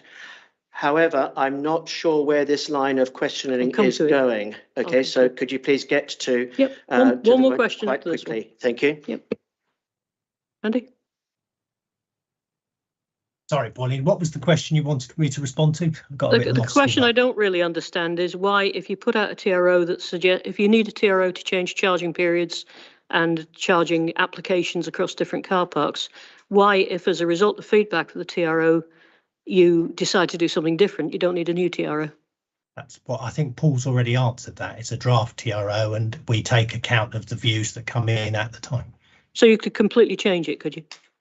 I don't think you could completely change it, but you can make changes. What level of change would you be able to make and what level of change would you not be able to make? I'm not sure. You couldn't sort of change the entire sites that it referred to and things like that, maybe, but more small changes to the timings, that sort of stuff should be a problem. Okay, thank you. Final question then. Paul, we've had 3 or 4 representatives of local businesses who are obviously very concerned about this for obvious reasons. You're right, we did discuss increasing car parking charges when we were in power, but we decided not to do it for exactly the reasons these businesses and local residents are saying that we shouldn't do this. Given that they're willing to speak to you before you put the TRO in, why aren't you willing to take it back to the executive and speak to them before you put the TRO in, and then put a TRO in that actually reflects what you're going to do, rather than putting a speculative TRO in that you haven't talked to anybody about, apart from yourselves, and then potentially have to redo it, and if it's significant enough, have to put another TRO in? I would rather test out the whole of the public rather than a small number of people and get feedback from everybody and then make a decision based on that. Thank you, Paul, that's helpful. Would you be willing then to put it on the consultation tool rather than just using page 65 of the Woking paper? It won't be on page 65 of the Woking.today or any other newspaper. It will also be advertised in the car parks and we'll put out communications on it, as I said in the presentation. Thank you. Councillor Charles Margetts. Thank you. Evening, Paul. I wanted to pick up a couple of points about due consultation. I note what you've said about TRO, basically, and what you've just explained. I'm just looking at the consultation page at the moment. There are things on there which are very local. Hilton Road parking area survey, something about traffic changes on Rose Street, yeah, which are very local and to a small number of people. There are also borough-wide things such as the political boundaries and things like that, which are changing at the moment. And obviously your party committed basically that it wanted to pursue more democracy, openness, things we can all relate to. I think my question is this, basically, we're all meant to be here serving the residents and things should be looked at in the proportion in how they look to residents. Would you not accept basically that something this major, which affects everybody in the borough, should have been consulted basically on a wider level on this proposal rather than just dealt with as a TRO? A question about due consultation. I hear your logic, but I'm obviously here to challenge that in that respect. As I said previously in my presentation to you at the beginning, fees and charges are set by the executive and are advertised as a formal variation to the order. That does not have to be advertised and consulted on. It does not have to be consulted on. And there's no objection period. However, because this is linked to changes in hours and changes in days, we're linking it into the TRO, which then allows a consultation to take place. Thank you, Chair. Paul, I would say I note what you've just said again. Will you commit to actually publishing all the results of the TRO, basically the consultation from it, so that residents can see across the borough, what people think about this? As I said, that the reaction I'm hearing on the doorstep about this is a universal service. It affects everybody. Okay, with respect, Councillor Margetts, okay, I remind you that the task before us is to look at the process, okay, that has unfolded thus far. It is not to make requests, about future actions. Thank you. Another question? Yes, please, Chair. So other options were considered, it says here. You've explained two of them. Basically, when I met Chris Easton and Matt Gold on Thursday, we had a discussion about this. They said many options were considered, which is obviously more than two. My question is twofold on this. What other highways options were looked at apart from the two, even if they didn't make it into the final paper? And secondly, you've explained the situation with funding, basically, and the gap and where the money would have to come from. Was it considered that money could come from elsewhere in the council, basically, into highways in this respect? And if so, what? Other options were looked at, and they were higher charges, because the first instance was to try and get to something close to the 600,000, which is the lower end. And we then looked at stretch targets, but we consider those stretch targets to be too much because the car parking charges have not been put up for nearly 5 years. That step change would be quite considerable if they were much, much higher. So that's the option that we went for, which was 600,000 in the first report, which went to executive. I then brought an amendment, which then brought the charges down for outside of Wokingham Town Centre, which brought in 540,000. That then meant that there's going to be some savings required from elsewhere. We've been looking at trying to make savings on revenue during the summer. We have found some, but not enough. Now, the other side is capital, but capital is not revenue. This is revenue funding, and we have pushed some of that capital back into next year, which means that there's no borrowing this year to then start paying revenue on that. But the savings are not enough. There is not enough there because the wriggle room is nowhere near as much as there is in capital. Thank you. For clarification, you just said, I think it was just within parking charges that were looked at as options. Correct me if I've misunderstood. Your colleague was nodding her head, basically implying, and correct me if I'm wrong, that things outside of highways were looked at basically to help fund this. She's nodding her head again. Perhaps you could clarify what they were. There were other areas outside of highways that have been looked at, and if I could bring in Imogen, she might be able to. Am I allowed to do that? Is there anybody on the committee who would oppose that? No? Imogen, if you'd like to come to the front. We are iteratively looking at for revenue savings across the board on every area. It's not just car parking is where we're looking at. We're looking at everything. We got a 2.2 million, when this was done, it was a 2.2 million gap. We have managed to claw back on other areas, as you see on Thursday at the exec meeting, the revenue monitoring report will be produced, and we're down to a deficit of 1.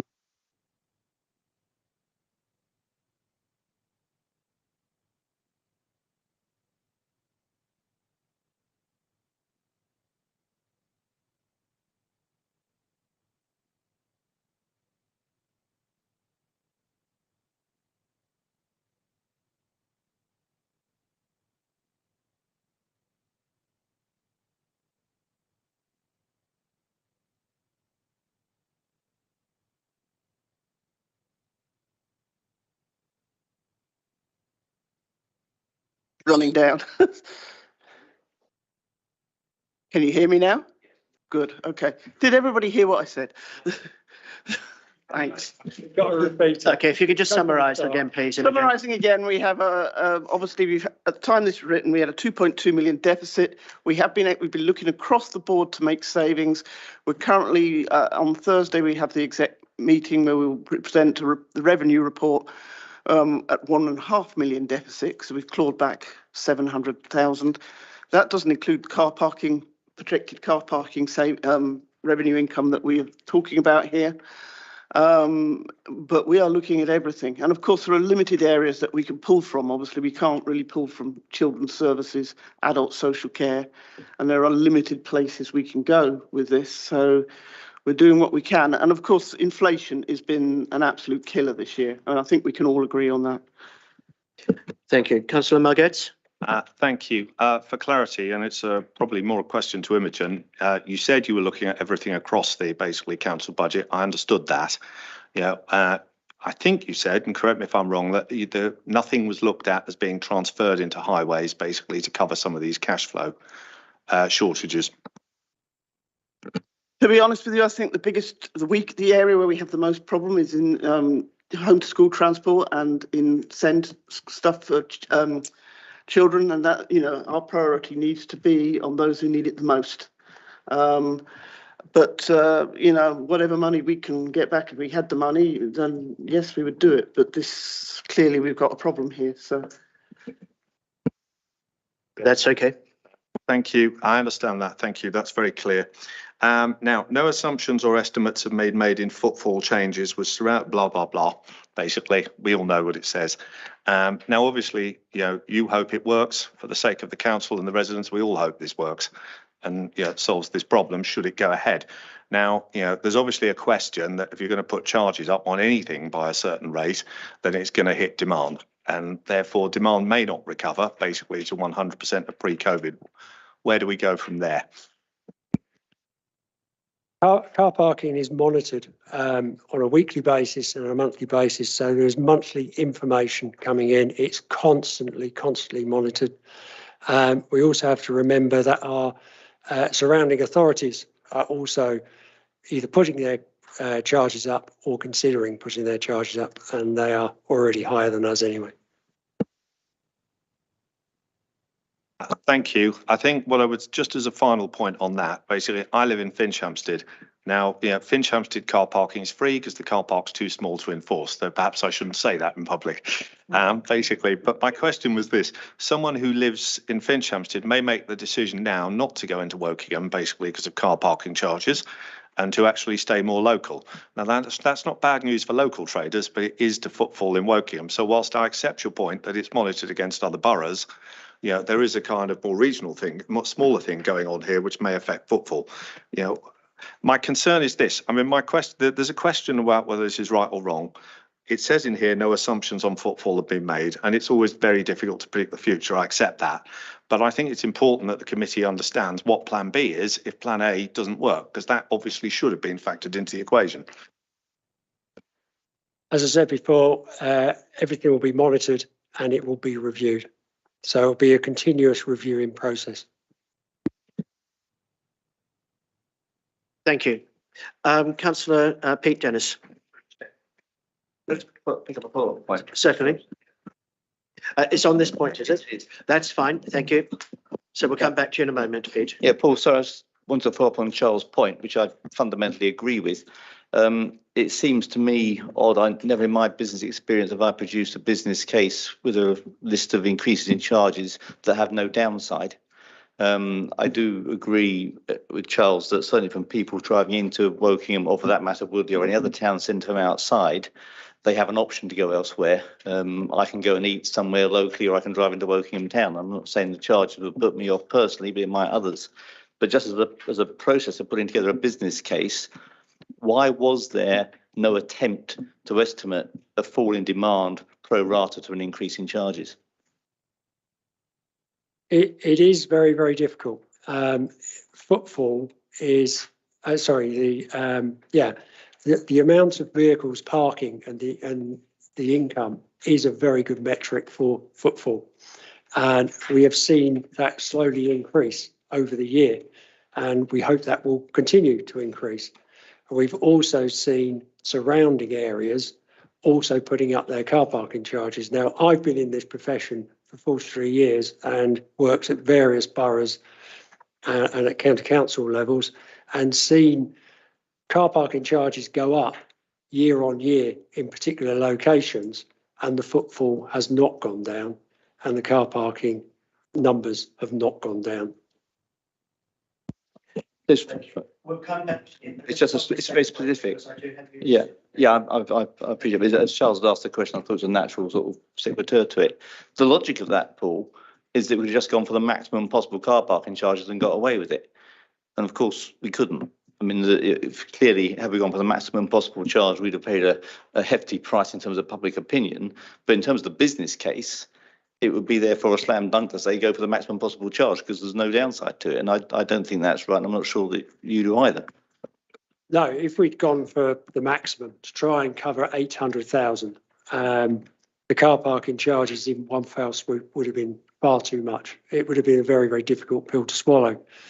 And that's why we went for the minimum end, the lower end, and we've ended up at the 540,000. It's the first time they're going up in nearly 5 years. If previous administration had put them up in small chunks like Bracknell Forest do and Reading do, they would have been, it's much, much easier because they are small steps rather than one big step. Thank you, David. We will come back to you later, should you wish to ask further questions. Councillor Pete Dennis. I know we've sort of had some questions about the consultation, but I just wondered if you could give a little bit more detail on how that would occur and how the feedback would be consumed. So it'll be advertised through a traffic regulation order. The information on the charges and the times and days will also be included for each of the car parks. It's advertised in the newspaper because it has to legally go into a newspaper, but it'll be advertised in the car parks on notices. We'll put communications out beforehand and during the consultation as well. And then all the information gathered will be assessed and a report will be completed by officers. Sorry. And then leading question from that is, based upon that, you'll then re-look at the figures, times, impacts of that, and then make a decision, I guess, at the executive of whether to go forward or not? That would be correct. I will assess that with officers, and it will go either through an IEMD or executive process. Okay. Next one really is, if during your monitoring and we find that there is an impact, negative impact, is there scope for having another TRO or whatever process to come in to actually then look at reducing the parking fees? We'll need to see what comes back through the TRO consultation and take it from there. But a warning that any reduction in the charges means we've then got to find further savings elsewhere in the revenue budget. And I've already alluded to the reactive maintenance side, and there's others that are going to have to be monies from that taken out to then cover the car parking costs. The other one really is about external cost factors. So we know the cost of energy, the cost of fuel, that's going to be on the business and on also people. So have you considered how people might naturally decide, actually, I'm not going to drive, I'm going to cycle like I do? Have you looked at that impact? There may be some people may decide to walk or car share, or go by bus or shop locally, like in Finch Hampstead. So that will certainly be a boost for the local economy in the likes of Finch Hampstead. But then you've still got the same amount of people coming into a town centre to shop. So that economy continues. We will need to monitor the income that we do anyway on a monthly basis and review that as time goes on and then make any decisions from there. Thank you. Next one really is on about the process. In terms of, you mentioned 29th September back in July. Do those dates fit within the dates that we are supposed to make such decisions? What I'm trying to do here, because this was brought up in the Q1 review of revenue, that we were alerted to a £600,000 to £800,000 deficit. So to try and recover as much as we could of that deficit in 22-23 is to bring these changes in charges in this financial year. Now, going through this process, going to the 29th of September, so allowing work to go on during August with officers to then get the report to the 29th of September, would mean the charges coming in January. Because this has been called in, that's a further delay of a month. So that's a further loss of £45,000 to £50,000, because the earliest we now can bring them in is probably February.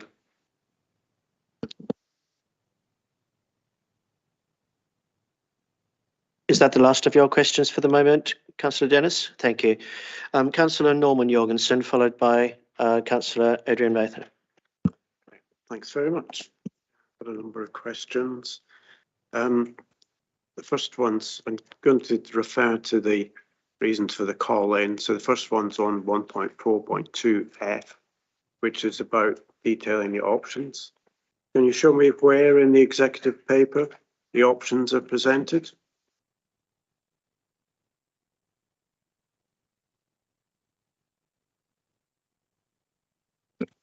As I said in my presentation at the executive, we considered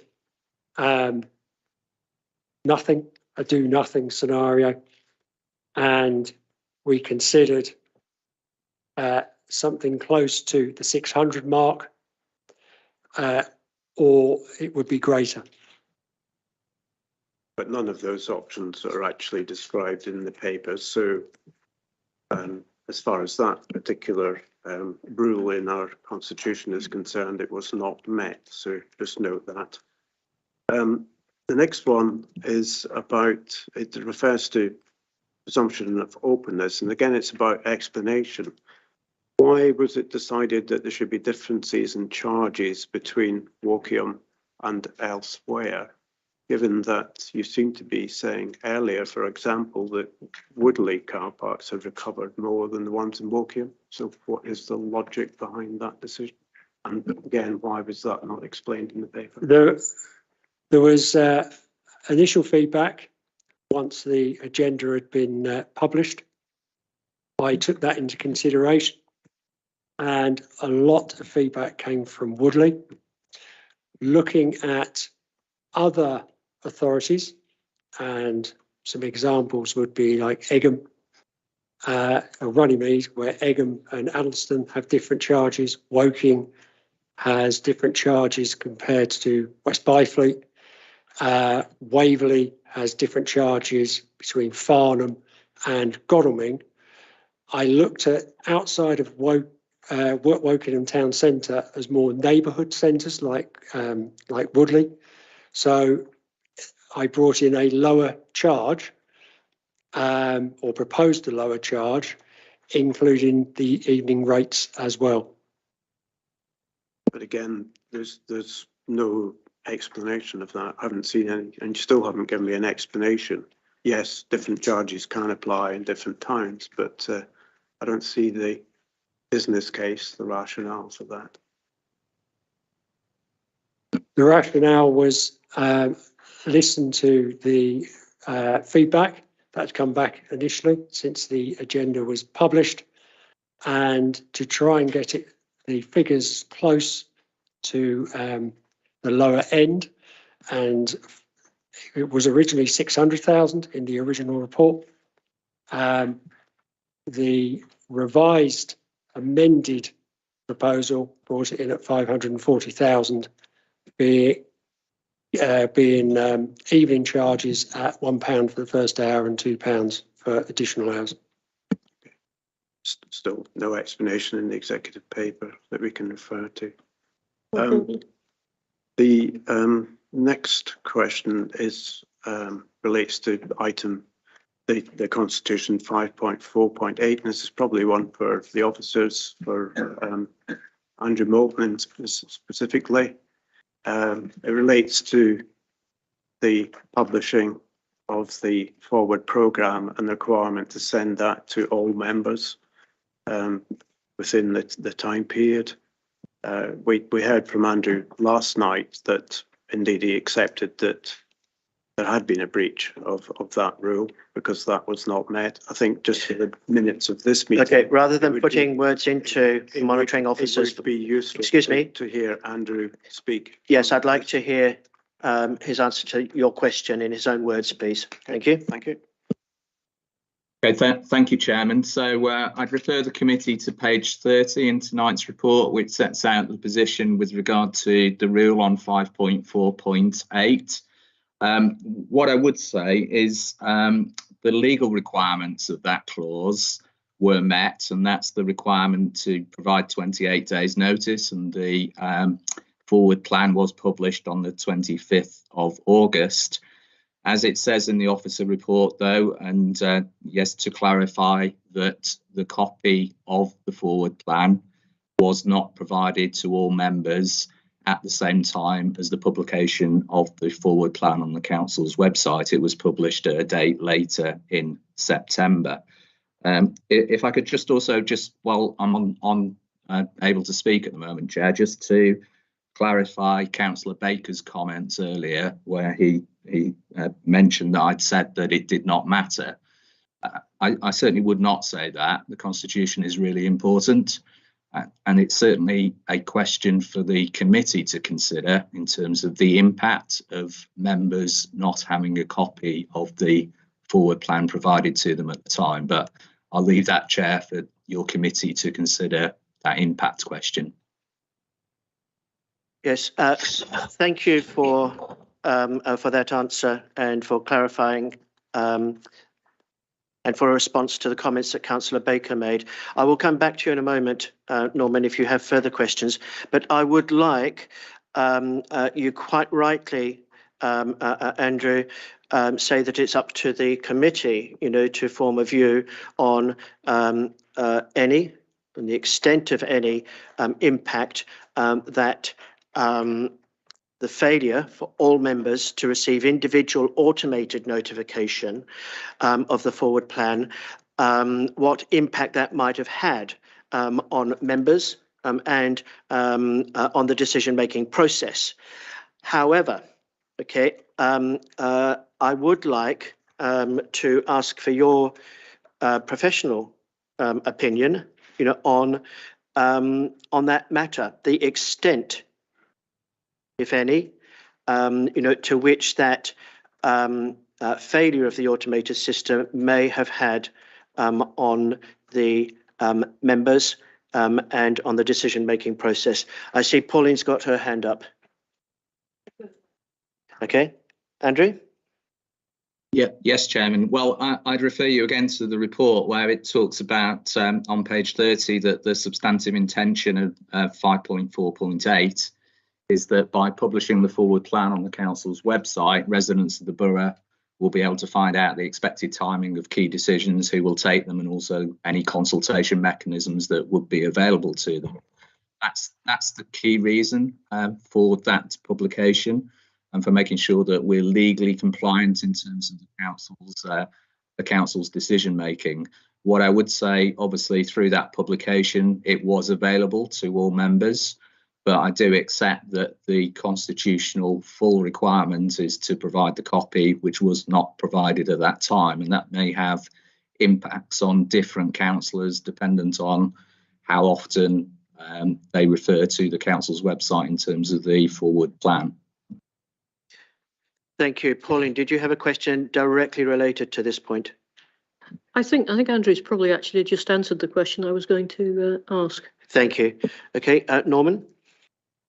Thanks very much. Okay, thank you, Andrew, for confirming that that was a breach, and then it's for the committee to decide what the impact might be. Thank you.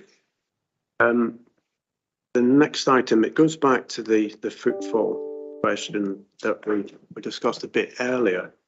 I mean, it says the bottom of 28 in the response to the call-in. No assumptions or estimates, no assumptions or estimates have been made in footfall changes. The surrounding local authorities are also planning to have or increase off-street car parking charges. So that kind of then says that you're assuming that everyone is going to carry on as they are. How did you decide to strike the prices at the rate that you have without doing any modelling of what an extra 20p might have done, what a 20p less might have won? I don't understand how you managed to pinpoint the charges that you're going to make without doing that sort of modelling. So it's very, very difficult to do modelling with so many other issues going on around at the same time. What we've done is, as I said before, is to try and work the figures up at the lower end of the deficit, which is £600,000. So if everything could have been loaded in the daytime figure, but that would have been, we felt, too high. So we've come up with something which we think is reasonable. It is the first time in 5 years that the car parking charges would have been raised. So if you actually divide some of those by 5, it is smaller step changes. Other authorities are putting theirs up, or certainly considering them surrounding the area. And in my experience before, as I said, footfall does not really change. People then continue to shop in their normal locations because the surrounding areas have also done likewise. They've put theirs up as well. Norman?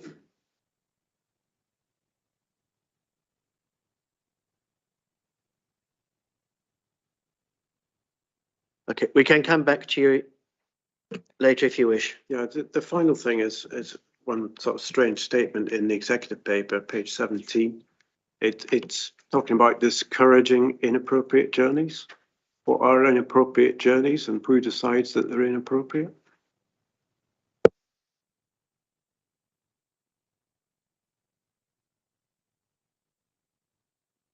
Page 17 of the agenda for this meeting. Might want a yellow copy, which will be the same number with that. Sorry, I just printed mine out. Page 17. Where are we reading now? Oh, that under the climate change. Yeah, so what that's really looking or suggesting there is part of our climate change is to stop inappropriate journeys where two people are going to the same location and they could well car share.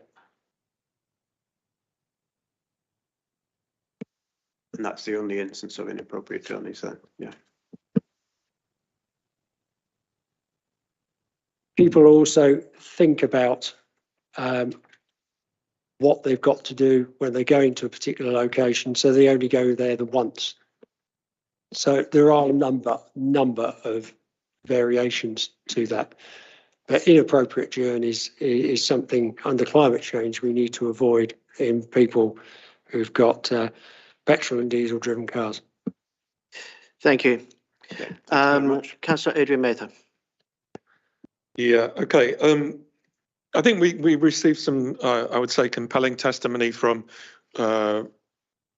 various residents from Woodley, including representatives of the town and the businesses there.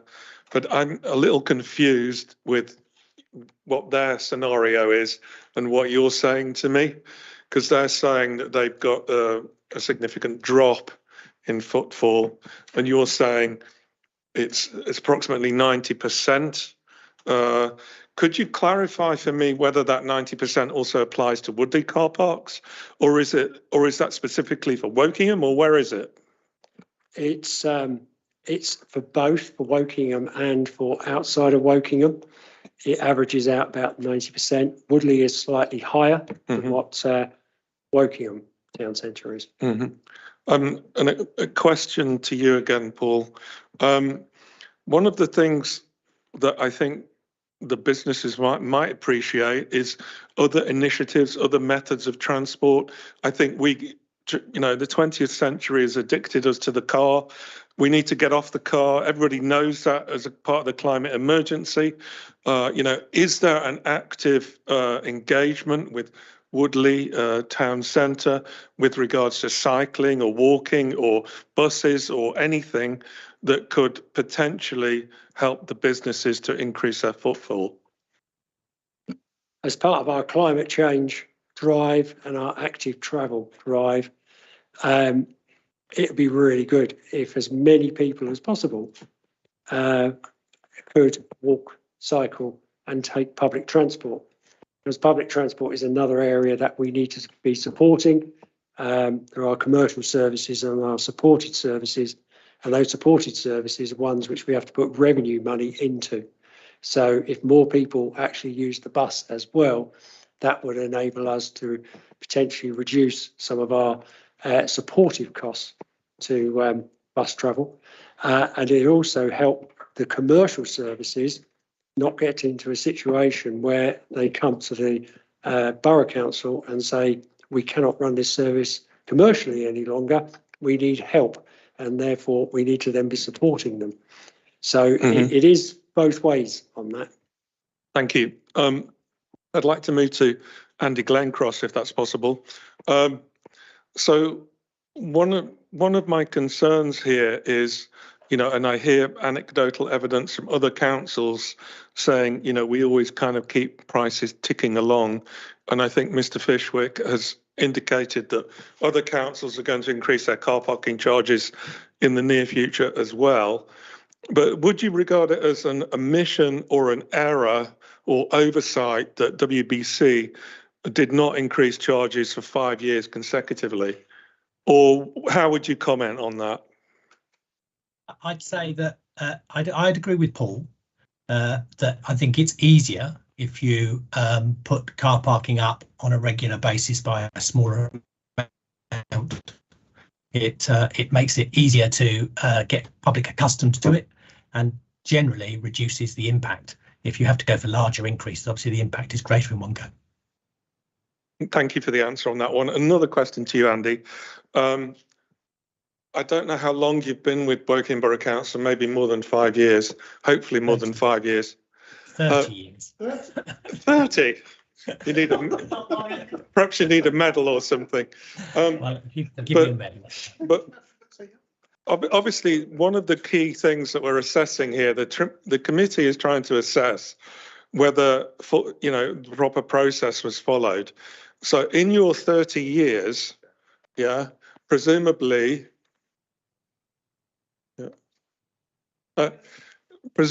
in the last 30 years there have been other car park charge increases, and I would like you to comment on whether the process used or proposed by Mr. Fishwick over the recent months since Q1 and the investigation into the numbers, whether this process has been basically the same process as was used in previous years, or whether this is a dramatically different process.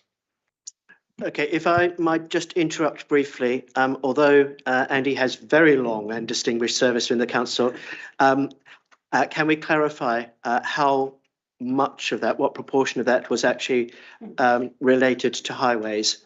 This is not a criticism, it's just... Sorry, this is purely on car parking charges. Okay. Not his overall experience in the council. I'm not interested in your overall experience. Just car parking charges. When they are changed, was there in previous years a significantly different process to this year? So I will say that I have to qualify my answer by saying I was not here the last time that car park charges were changed in the town centres. What I have experience of is I worked a long time at the country parks, and I've had a long experience of the car parking charges there. And the processes we use there are the fees and charges, which is what Paul is proposing we do here with the charges on the car parks. And my experience is that we have a TRO that adds those car parks to the overall enforcement facilities we have. But the fees and charges is the normal process for uprating those fees. What I would also say, my only other experience around it, and it goes back a little bit to the thing about resistance. I've increased car parking charges at the country parks, I think 3 or 4 times in my experience, and every single time the issue about resistance has come up, and it's never transpired. We've never seen a reduction in the actual sales, even though we put our prices up. Although I accept that it's difficult to understand where at what point your prices go up so high that there is an impact. Thank you very much. All I can offer on that. Thanks a lot for your answer. Sorry, I'd like to go back to Mr. Fishwick. What we're seeing in the call-in, if I can summarise very high level, is the call-in is saying that there wasn't enough openness and consultation aspects. And what you then begin to say is you've gone through several iterations, if I can paraphrase you, several iterations of different modelings of different scenarios. And then you said you got a load of feedback from residents in Woodley saying we're not happy with this. So then you introduced a tier 2 with lower charges for areas outside of Wokingham Town Council. So the call-in and what you're saying to me are not aligning very well, since the call-in is saying, well, there was no openness, there was no consultation, nobody was consulted, and you're saying you changed your charging structure because of feedback you got from Woodley residents. Would you like to comment on that? That's exactly correct. So the agenda paper was published a week before the executive, and I received feedback from Woodley in particular and other residents, and I re-looked at those figures with officers, and we made adjustments for the charges in a 2-tier system, which I presented as an amendment to the executive on the 29th of September. And one final question for Mr. Fishwick. What I see in the report is that even after the increases, that Woking Borough Council will still have some of the lowest charges, and in quite a number of categories, the absolute lowest charges around this area anyway, even after the increases. Would you like to comment on that? Yes, that is correct. And we do know that Bracknell Forest Borough Council are putting their charges up again, and they'll be a lot higher than ours. Readings have not put them up yet, but are considering to put them up, and they'll be even higher. And again, with other surrounding areas, they're all looking at putting their charges up. Thank you very much, Mr. Fishwick. Thank you. Graham? Thank you, Chair. We're hearing a lot about taking last year's charges, putting them up to next year. There's been no consultation in previous years. That may or may not be the case. I actually don't care. What I do care about is there is a fundamental change that's been made here. And the fundamental change has been made to the hours. So what is your comment on the impact that your proposals are having on local communities and businesses, as you've been hearing? The changes in the hours, as I alluded to earlier, was to lessen the impact on the daytime charge, because we're trying to get to a figure of the lower end of the deficit, around 600,000. To lessen that is to bring in charges on Sundays, similar to what they are during the week, and then evening charges as well. But if you take out any of those, then you have to then increase the charges of the daytime rate to bring the figures back up to around 540 to 600,000 pounds. So your attention is purely about hitting the numbers for your fiscal targets. You have not considered the impact on the businesses and the communities where they have suffered enormously, particularly the hospitality industry. Their customers have to park after 6 p.m. in the evening. The overnighters that are staying in our local hotel in Wargrave, all right, it's only 4 or 5 rooms, but now that's going to have a big impact on that business and how it operates. Now, you can't suggest with one hand, I have no data on the footfall, and then suggest there is a case for expanding the times. It's fundamental. What's your comment? The overnight one stayer from 10 p.m. through 6 a.m. is free vend, so there is no change there. If they want to stay a bit longer, then they will need to put buy a ticket. With the daytime and the evening charge, as I said before, it's to lessen the impact on the daytime charges by charging something in the evening, which is considered reasonable, and also looking at what others charge as well. So £1 for an hour or £2 for more than 1 hour. If I may, I would suggest that you're presenting 2 entirely different logics. One is that in your experience and the experience of many around, there is no difference in the footfall and no difference, therefore, in the amount of parking charges you're going to collect, because you're up around 90% anyway, by keeping it as is. But you're suggesting to the residents of this borough that they should change their behaviours to prop up the daytime charges? Sorry, the arithmetic doesn't add up. If we keep the charges the same as they currently are now, we'll end up with a 600 to 800,000 pound deficit in the car parking budget. And therefore, we'll have to take the money from somewhere. It'll end up eventually coming from the most vulnerable. Thank you. I'm not going to continue with this rhetoric. Thank you. Okay. Okay, and we don't need those sorts of comments, please. David. Yeah, thank you. Well, I sort of alluded earlier to the fact there was no downside in the business case in terms of this point I think Graham's been sort of making and Charles alluded to earlier. It's a bit of a concern that this is the second business case in 2 days where there appears to be no financial downside.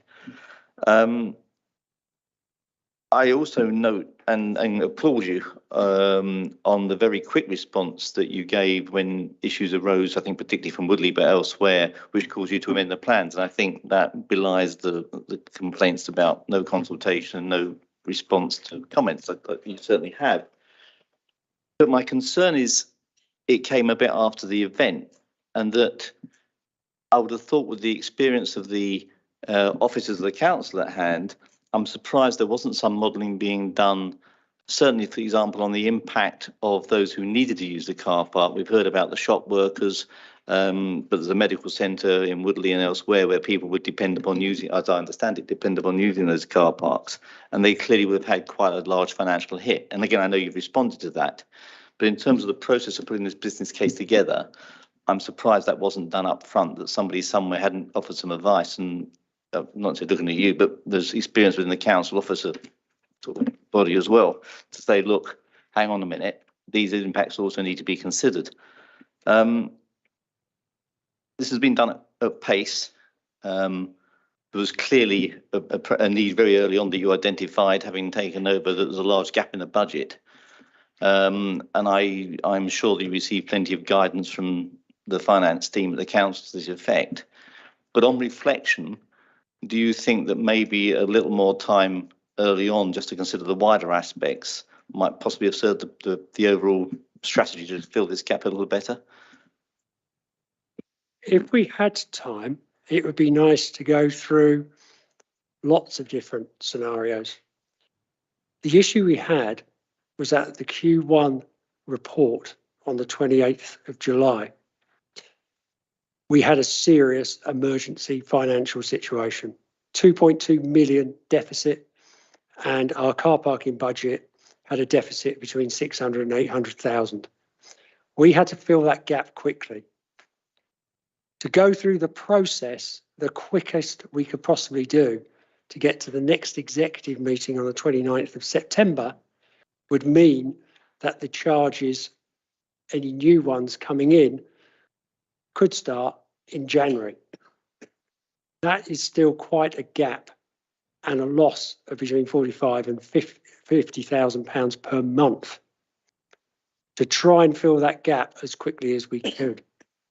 And at the same time, as Imogen's already alluded to, we're also looking at other areas as well.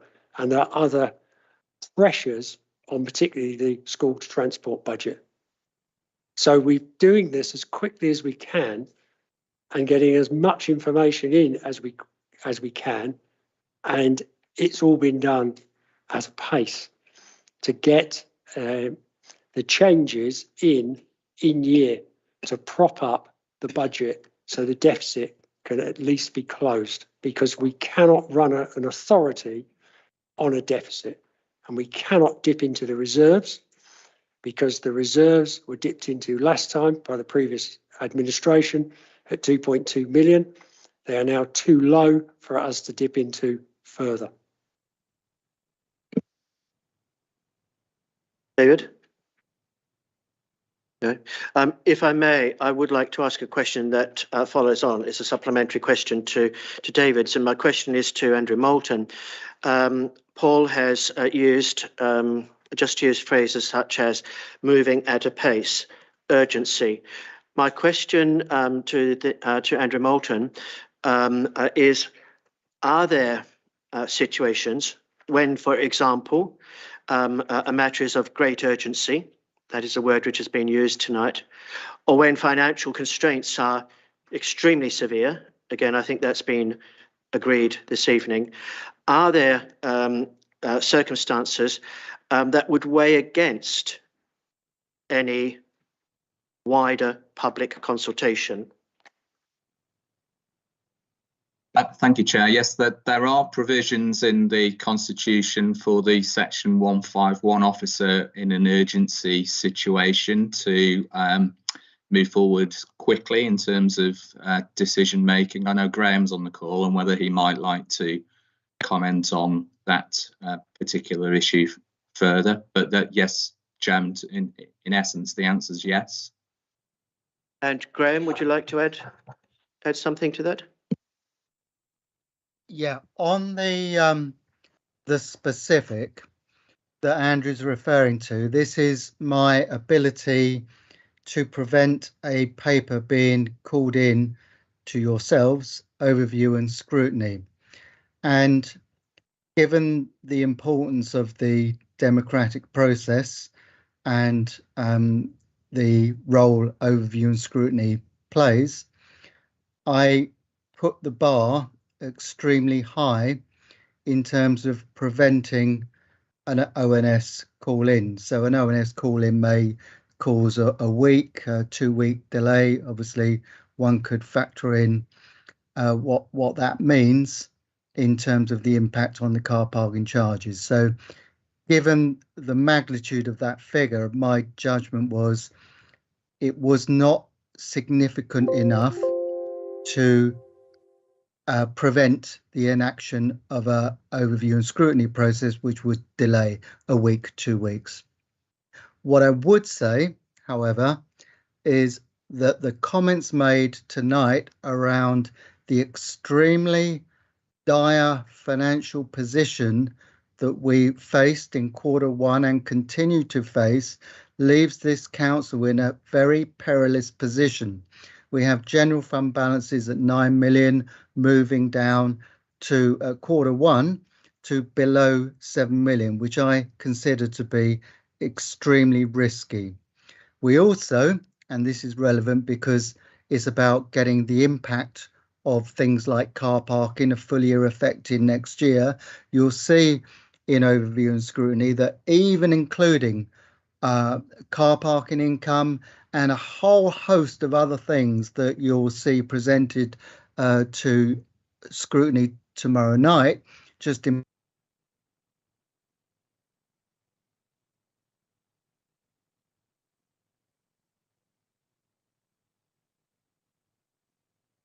Okay, we will return to Graham as soon as he comes back online. Okay, so keep him on. There we go. Sorry, we lost you for about 30 seconds, Graham. So if you could just repeat the last 30 seconds. I'm terribly sorry. Okay, no, sorry, it's my fault. I had perfect connection till then. So yes, you'll see that going to overview and scrutiny committee tomorrow night, you'll see place and growth, a whole set of options, which will include car parking charges, the impact of this decision flowing through to next year. Plus, you'll see all sorts of ideas, reductions, all sorts of things, different ways of delivering services that will be coming through. And still, with all of that, and assuming that they're acceptable and enacted, there's a £4 million gap in terms of balancing our budget for next year. So on the one hand, the narrow perspective that Andrew put forward around my ability to put a comment on a paper that this cannot be called in, I didn't think it met that threshold, but it certainly is a really significant consideration in terms of our overall finances, given that this council has about 80% statutory services and has limited places to go to find immediate and substantial solutions. Jim. But thank you for that very clear answer.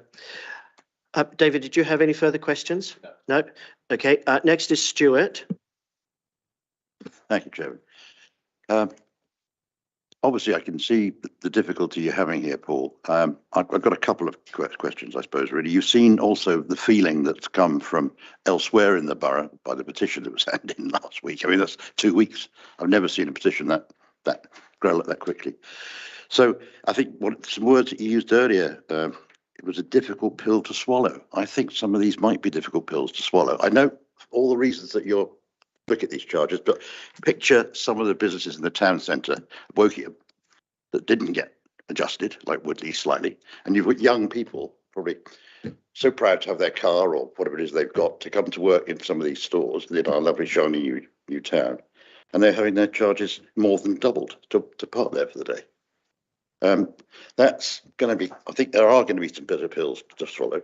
And my question really with that is, and a lot of questions have been asked, I don't wish to repeat all of those again. If you find that 90% is affected badly by this, will you react quickly?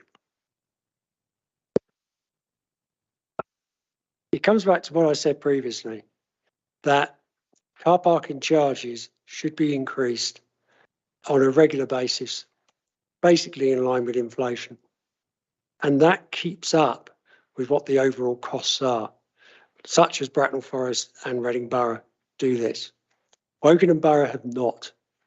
And that's why we've got such a large step change in the charges. I do not want to bring this in, but there is a huge financial issue that we've just heard. And we just heard this from Graham. £600,000 to £800,000 deficit. Otherwise, without raising the charges, we have got to cut services. And that's the difficult situation that we now are in. I understand that, but I'm not sure the businesses will. And I think that you're talking about park and rides, and you have two of them not operating, and one's only at 20% or 25% mirror. And there is an option to look at some of that. If people aren't going to use them, presumably we disband the service. There is no service running from Winners Triangle. It's currently under construction. Copped Beach is not open. The business case on Copped Beach was always very weak. The break point was 90% capacity to be full for it to work. I have written those type of bids in my professional career, and I could see that that was a very weak one. But park and rides, the bottom has fallen out from them across the whole country. It's not just Wokingham that's suffering. Everywhere is suffering on park and rides. The one that is open is Mere Oak, and it's around 25% capacity. So there are costs which we share with Reading to fill that gap on that particular one. But that overall cost is 600 to 800,000. We have got to fill it somehow. And unfortunately, we're having to put them up, the car parking charges, by a bit of a shock step change. If they'd gone up previously, it would have been a lot easier. The previous administration looked at it and put £500,000 in the Corporate and Community Overview and Scrutiny Committee report on the 24th of November last year. If that'd gone ahead, we wouldn't be in the same position we are now. But for some reason, and I don't know why, but the previous administration decided not to go ahead with that. So it's put us in a more difficult situation this year. And previous administration also dipped into the reserves, 2.2 million, to prop that up. We are not in that position. You've just heard from Graham Ebers. There is no reserves left for us to dip into.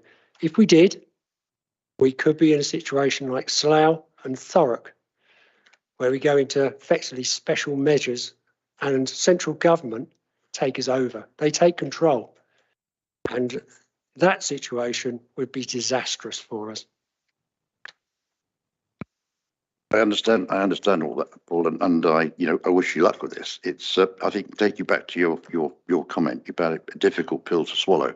I think, sorry to repeat that, but I think that's what the businesses are going to feel, particularly in Wokingham, where we haven't changed the numbers at all. But I understand also that the whole process has been difficult for you to come to a number. I just hope that the residents understand where this is coming from. Thank you, Stuart. Do you have any other questions? Thank you. I'm next on the list, followed by Andy, then Pauline and Adrian. I'd like to preface my question by just reiterating what Stuart has just said. You used the phrase, unfortunately, it's all too true. You know, there are going to be many bitter pills to swallow around the country in every council. Councillor Fishwick was quoted a moment ago as saying he does not want to bring this in.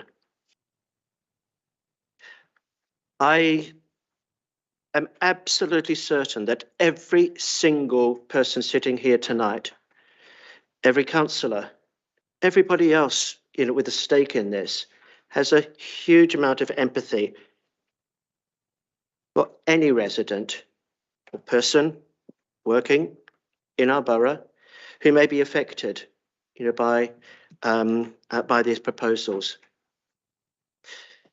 Now, my question though is, there's been quite a lot of concern raised about the fact, and it is a fact, it's stated in the report, the officer's response, that no assumptions or estimates have been made in footfall changes.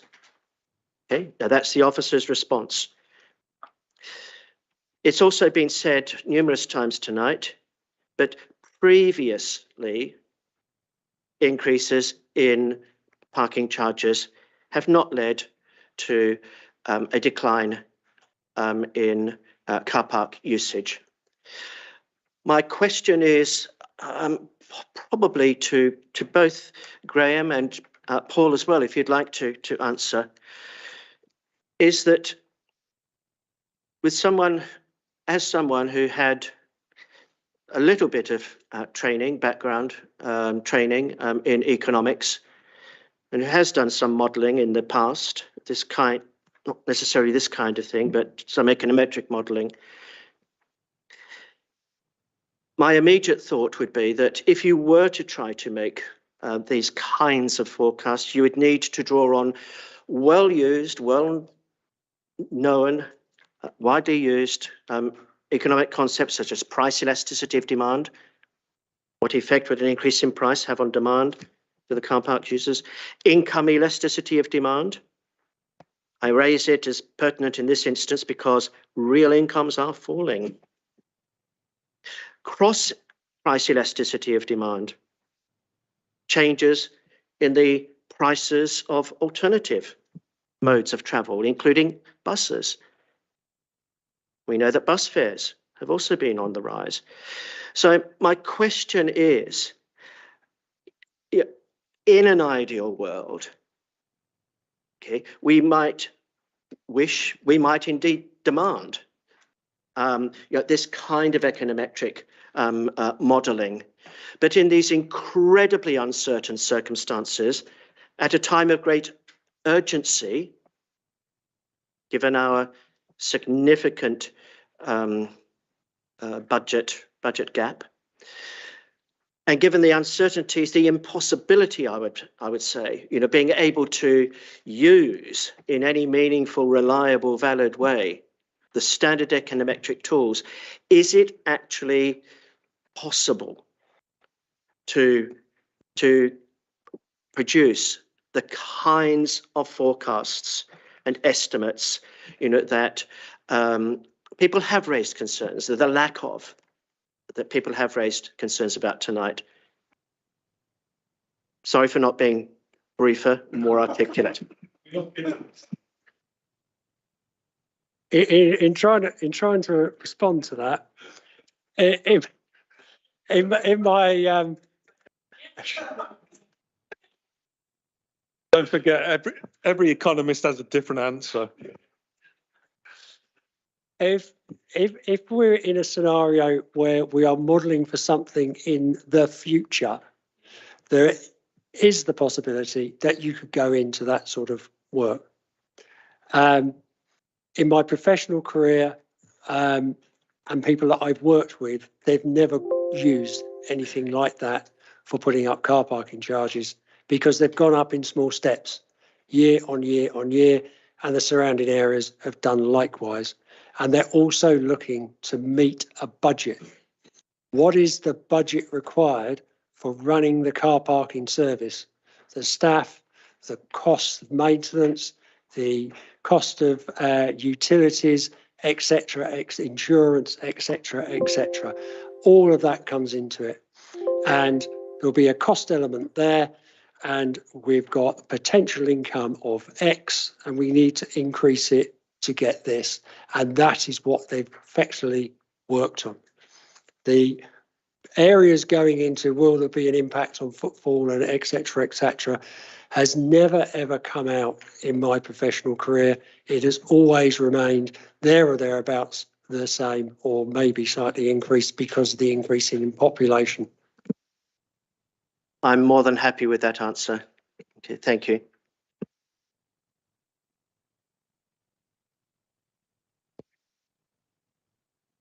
Well, Paul, thank you. I'm going to call you Councillor Fishwick. I think it's a promotion from Mr. Fishwick.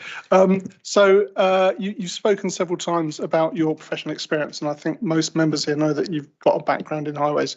So I would just like to understand on how many other occasions have you been involved in an uplift in car parking fees? This was during my time from about 1978, through to around 2002. So I meant how many occasions, how many times have you had to go through this process? As each authority that I worked for tended to put their prices up either annually or biannually, you can work it out roughly how many times that occurred. 1978 through to about 2002. So actually you haven't been in a situation where there's been like a 5-year uplift? I have not been in a situation where there's been a 5-year uplift. And from 2002 onwards until 2018, when I took early retirement, although I was not involved in car parks, there was car parking authorities that were putting them up on an annual or biannual basis and not leaving it for long periods of time. So really then, in that sense, your experience isn't necessarily transferable, is it? Because all of the other authorities have been doing the sensible thing, doing a small annual lift, which doesn't leave. So there is a possibility of a car park shock. I would agree. There is a possibility of car park shock, but the adjacent authorities around us are also either putting them up or considering putting them up, and they're already higher anyway. Okay, Councillor Margetts has raised a point of order. Would you like to explain what that is? Yeah, my understanding of tonight was meant to be talking process. Much as your work experience is interesting, basically, it's not necessarily relevant to process, with the greatest of respect. I do apologise. I was just answering the question. Sorry, Charles. This was about the due consultation, and Paul has referred to his experience several times.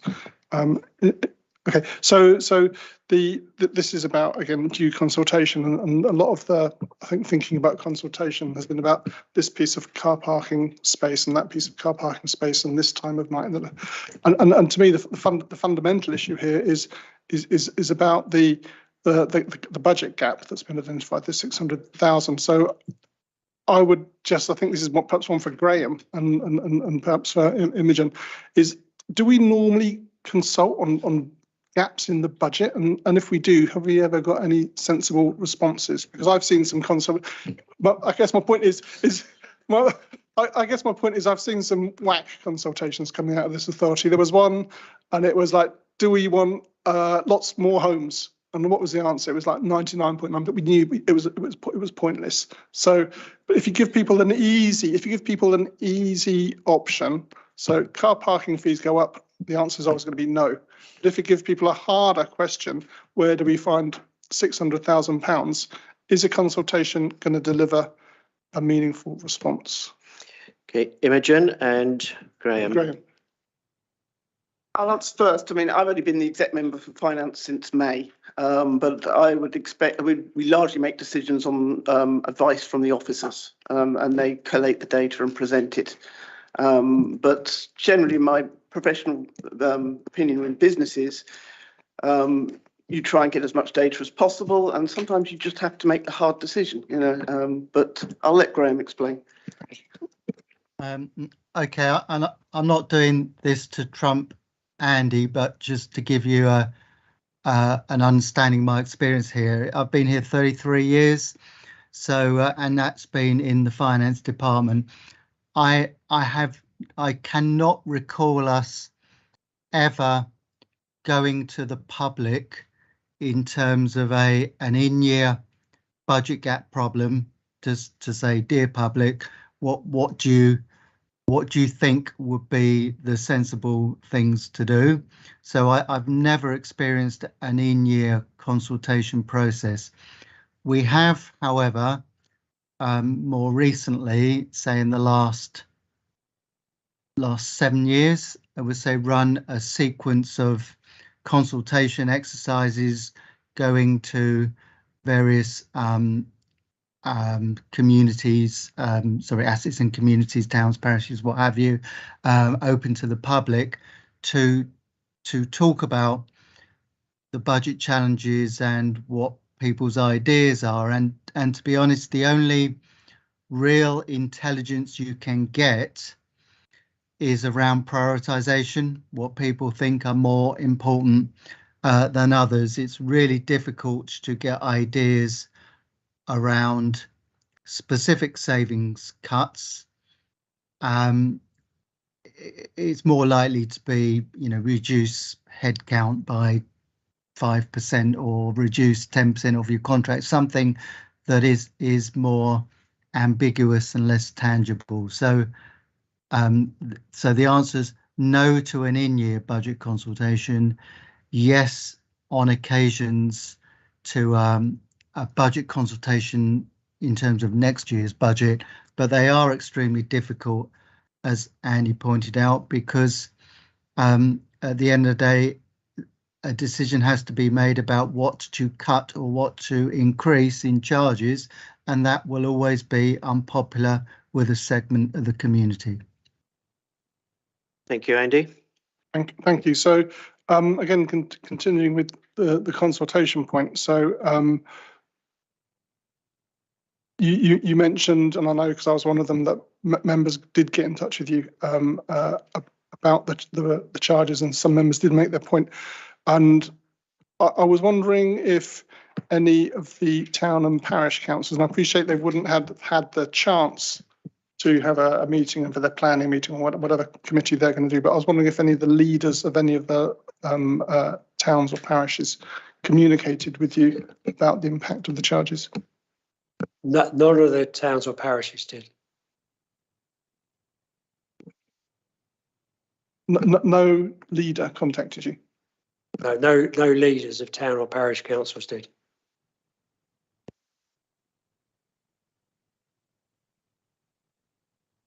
The next one again is to Andrew Moulton. Andrew, earlier on I was asked. Sorry, Bill, I thought you were gesturing at me. No, okay. Yeah, okay. So I was just about to mention you actually. So I was just saying, Andrew, earlier on I was asking Bill about in his group how with all these scores of years of experience, none of the councillors missed their email.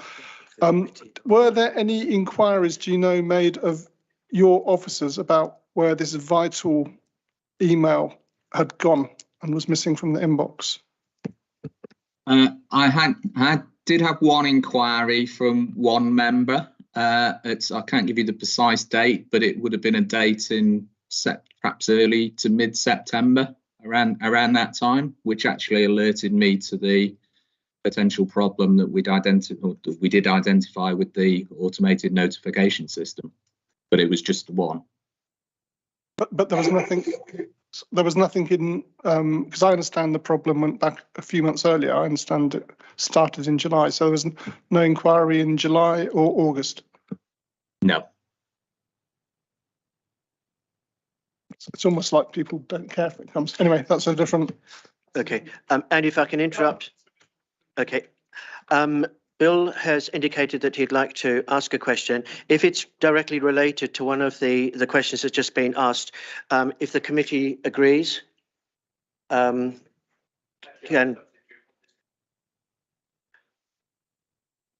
Okay, but as long as the committee's in agreement, you're welcome to ask your question. Could you come up to the table, please?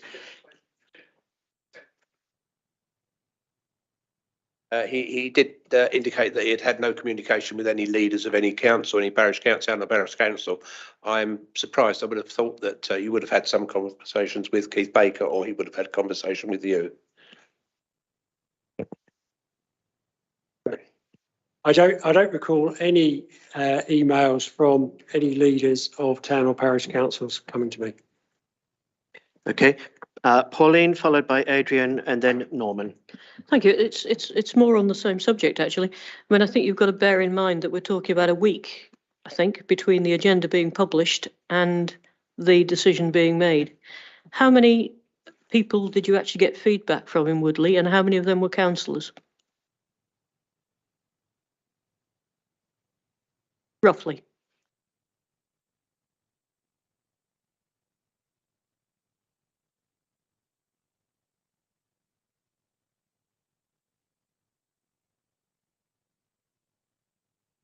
There was a number of questions.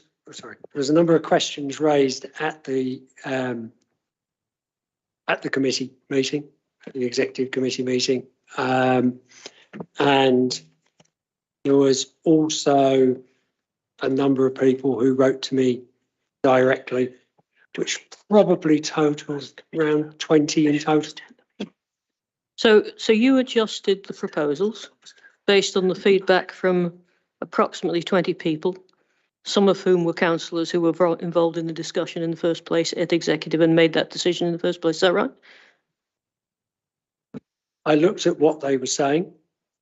I took that information and met up with officers to see because some people were representing groups on behalf of groups or organisations, and to see what we could do to lessen the impact on what they were saying. So that's a yes. And those adjustments were made in that respect. To be clear, I'm not criticising you for adjusting it at all. So that's a yes, is it? Yes, I listened to about 20 people, some of whom were councillors involved in making the decision, and changed the proposal slightly.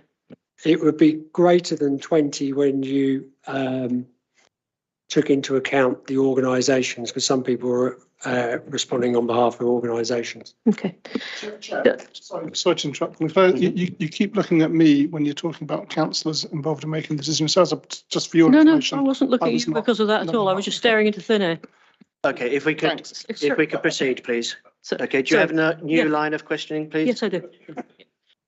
I think wouldn't it have been much better if you'd actually given the 4,300 people who replied to the petition, for example, the opportunity to come up with ideas about how this might be done? I think the examples that have been brought earlier, where people are going to have to get up at 6 o'clock in the morning in order to buy a parking ticket in Wargrave when they're in a hotel, are good examples of where. Okay, I'm going to interrupt Councillor Jorgensen, because we are here to deliberate on whether or not the process. Yeah, and I'm talking about the consultation process, which is part of the call-in. But we are to deliberate, on whether due consultation. And I'm suggesting it didn't. Well, that is something for the committee to consider, okay, and to reach a decision upon. So my questions are directly related to the amount of consultation that was taken before the decision was made. I don't see why that's out of order. You quite happily let Councillor Croy talk about Paul's experience in highways, which has got nothing to do with it whatsoever. No. Councillor Fishwick, would you like to respond to that? I'm not quite sure what I'm responding on, but the petition is calling for a total freeze on the car parking charges, which means there'll be a £600,000 to £800,000 gap. Therefore, services will be cut.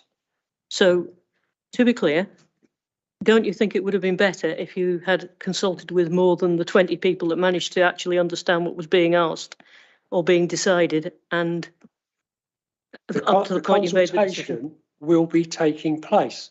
It will be part of the TRO.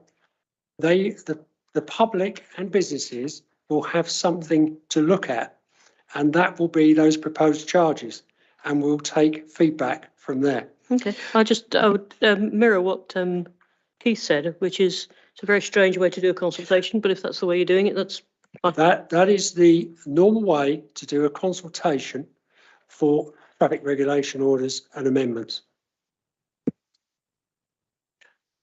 Okay, thank you. Adrian.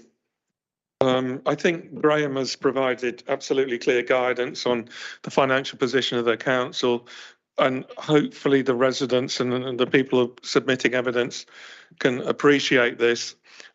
With regards to options at the start of this process, one of the things that you mentioned as a kind of giveaway comment was, and I'm not a highways expert here, was regarding Cat 2 or something.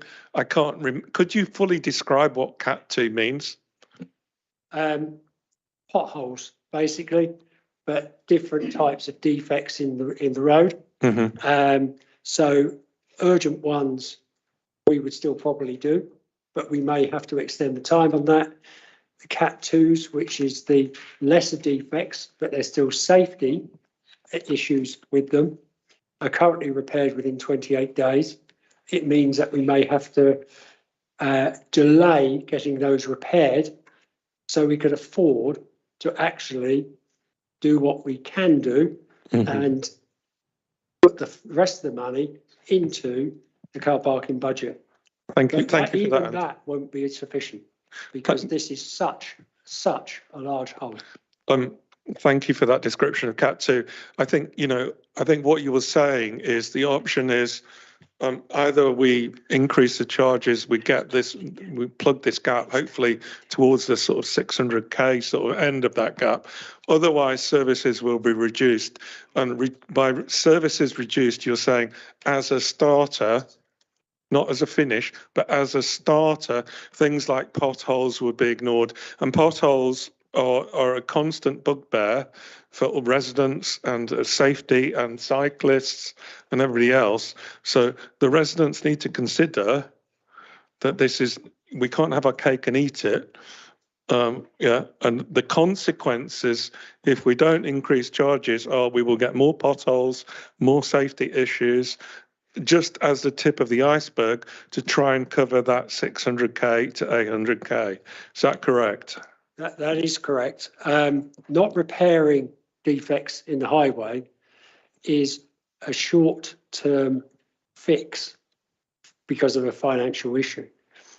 Leaving them actually creates a bigger problem just further down the line, because once defects occur in the highway, they are then open for risk for claims. That's one area, and that sometimes takes up to 2 years for those to come through and be settled or end up in court. And I've ended up in court many times defending the authorities that I used to work for. And secondly, the defects then become much bigger and the structure of the highway then disintegrates even quicker once it's been opened because of water ingress and frost. Thank you very much for your comprehensive answers. Thank you. Now, before we go to the question from Councillor Norman Jorgensen, a call-in meeting of this type would usually be required to finish by 10:30. It is possible, with the agreement of the committee, to extend that for another 30 minutes to 11 p.m. So we do have a number of steps, smaller steps, okay, that are required in order to reach our determination. But I do believe that we need to vote now, okay, on whether to extend the meeting. Is there somebody who is prepared to make that proposal? Thank you. I would like to make the proposal that we extend the meeting, but I am hopeful that members won't necessarily want to take advantage of all the extra time, but it would be wrong to rush it. Thank you. Okay, sorry. Pauline? Chair, Thank you. can I Those in ask a favour? point of clarification? Yeah. If we don't extend the meeting, what happens? Adjourn and then reconvene. Okay, the advice is that we would have to adjourn and reconvene. Okay, so. Then let's set ourselves a with challenge. Okay, with that, can we please go to a vote? Okay, we've got Pauline has seconded. Those in favour of extending the meeting potentially up to 11 p.m. Okay. Okay, against? Okay, and any abstentions? Thank you. So we will be extending up to 11 p.m. should that be necessary. Okay, the final person on my list at the moment for asking a question is Councillor Norman Jorgensen. I think my questions are fairly brief and probably the answers can be fairly brief too. You mentioned several times that if the previous administration had increased charges throughout the years, then we'd be in a better position. Just looking at compounding interest rate, the inflation rate over that period, that would be an increase somewhere in the range 20 to 30%, not 125%, which you're proposing on many of the charges. Do you recognise that that's roughly the sort of value we'd be talking about? The gap that we have is 600 to 800,000 in the car parking budget. That is what we've got to try and fill. If the previous administration had put up the car parking charges either in smaller steps or at least last year, £500,000 was what your estimate was, we wouldn't be in the same position we currently are now. Okay, so my figure stands, it would be around 20 to 30%, not 125%. Just going back to footfall, which is probably one of the more important issues in you reaching your budget. And it appears that when we increased charges previously, back in 2006, 2008, that the ticket sales reduced quite substantially. 2006 by about 14%, and in 2008 by about 7%. So you just have to beware, I think, of what might be coming.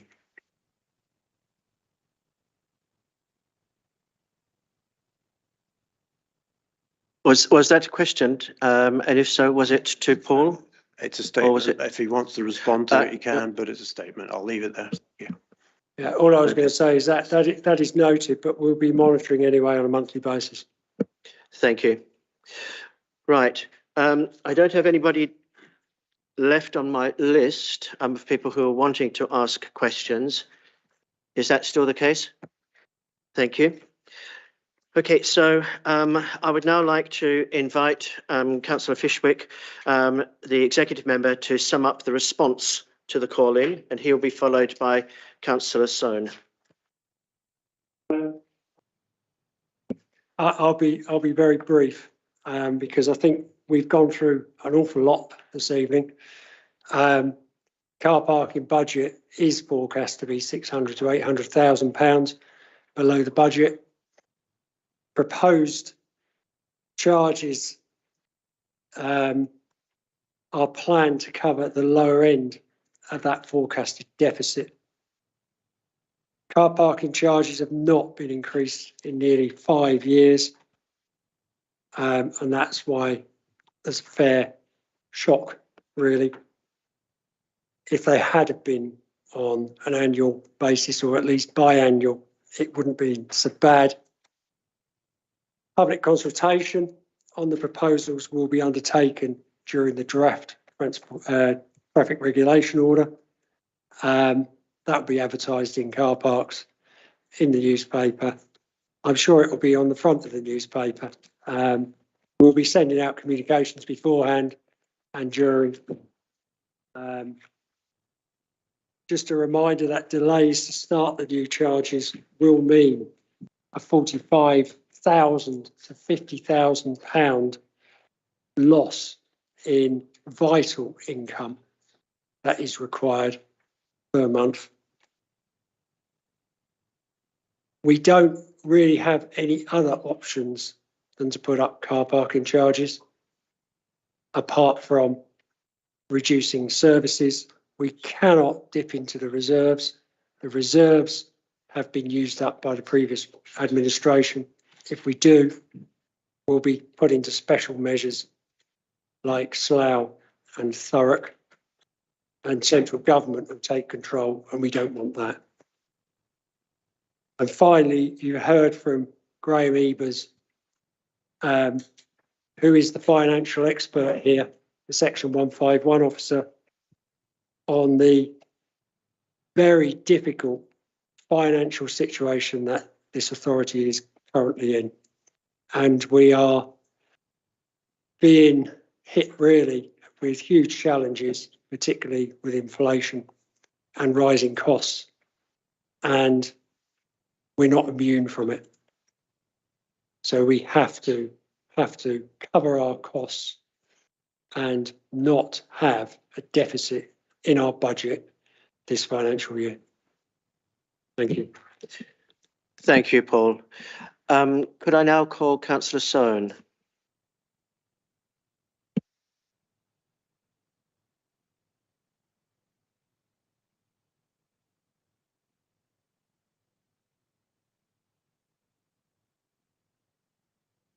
Thank you very much, Chairman.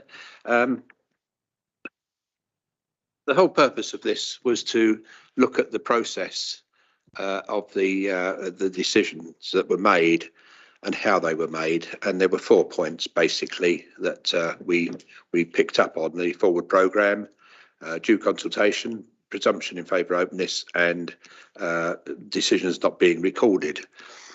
Even if one of those, only one of those, was found to be correct, there is a reason for a call-in. We believe that there are 4 reasons for a call-in, and therefore that's justified, and we have highlighted the points that need to be raised on that.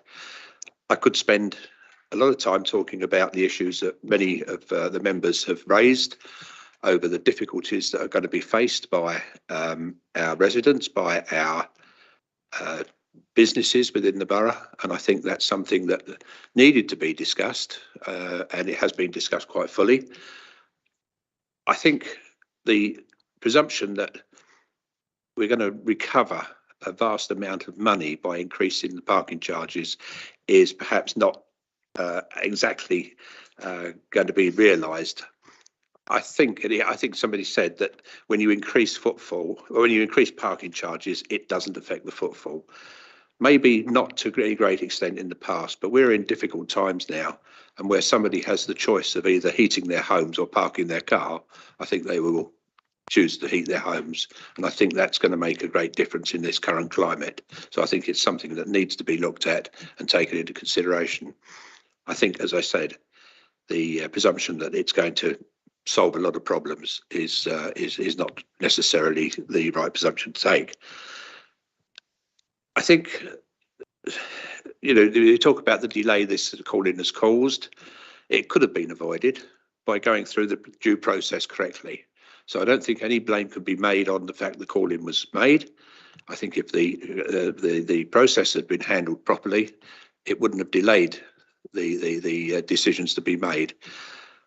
I hope that from this meeting, the executive will look at this again, look at it in a very deep, meaningful way. I mean, we talk about, amongst other things, a great place to live, but one of them is a great place to do business.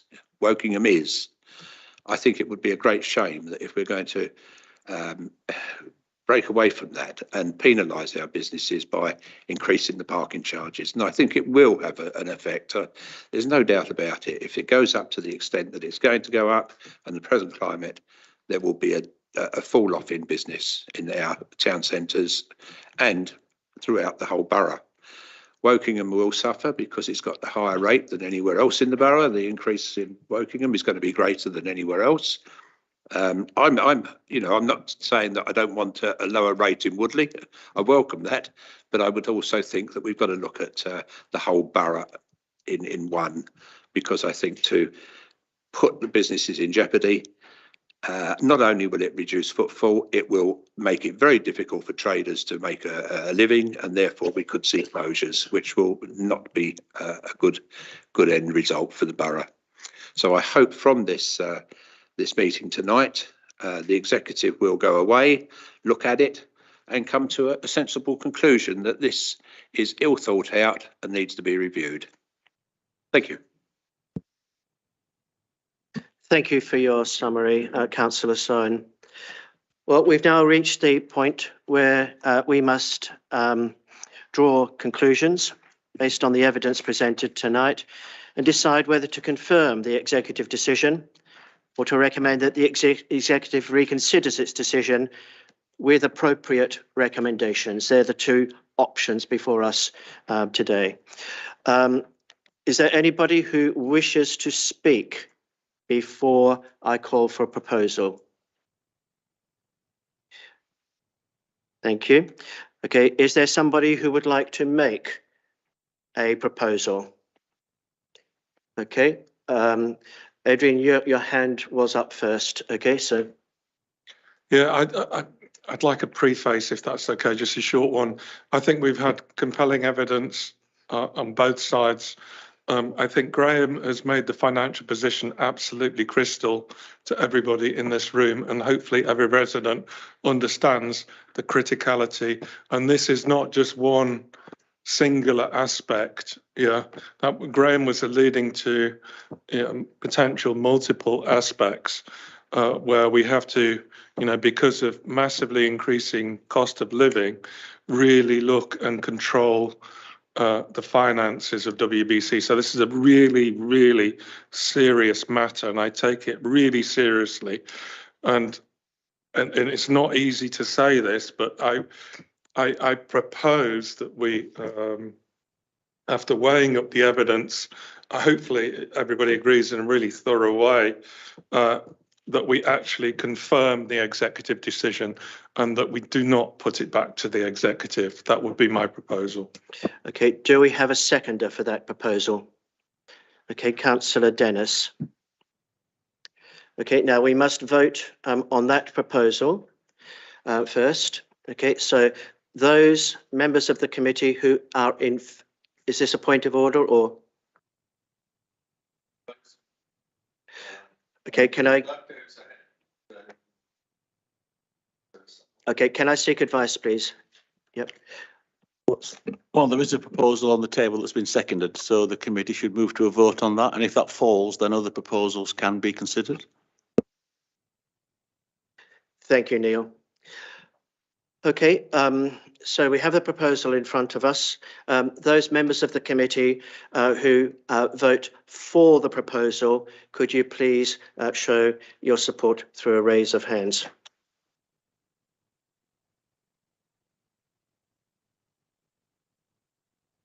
Thank you.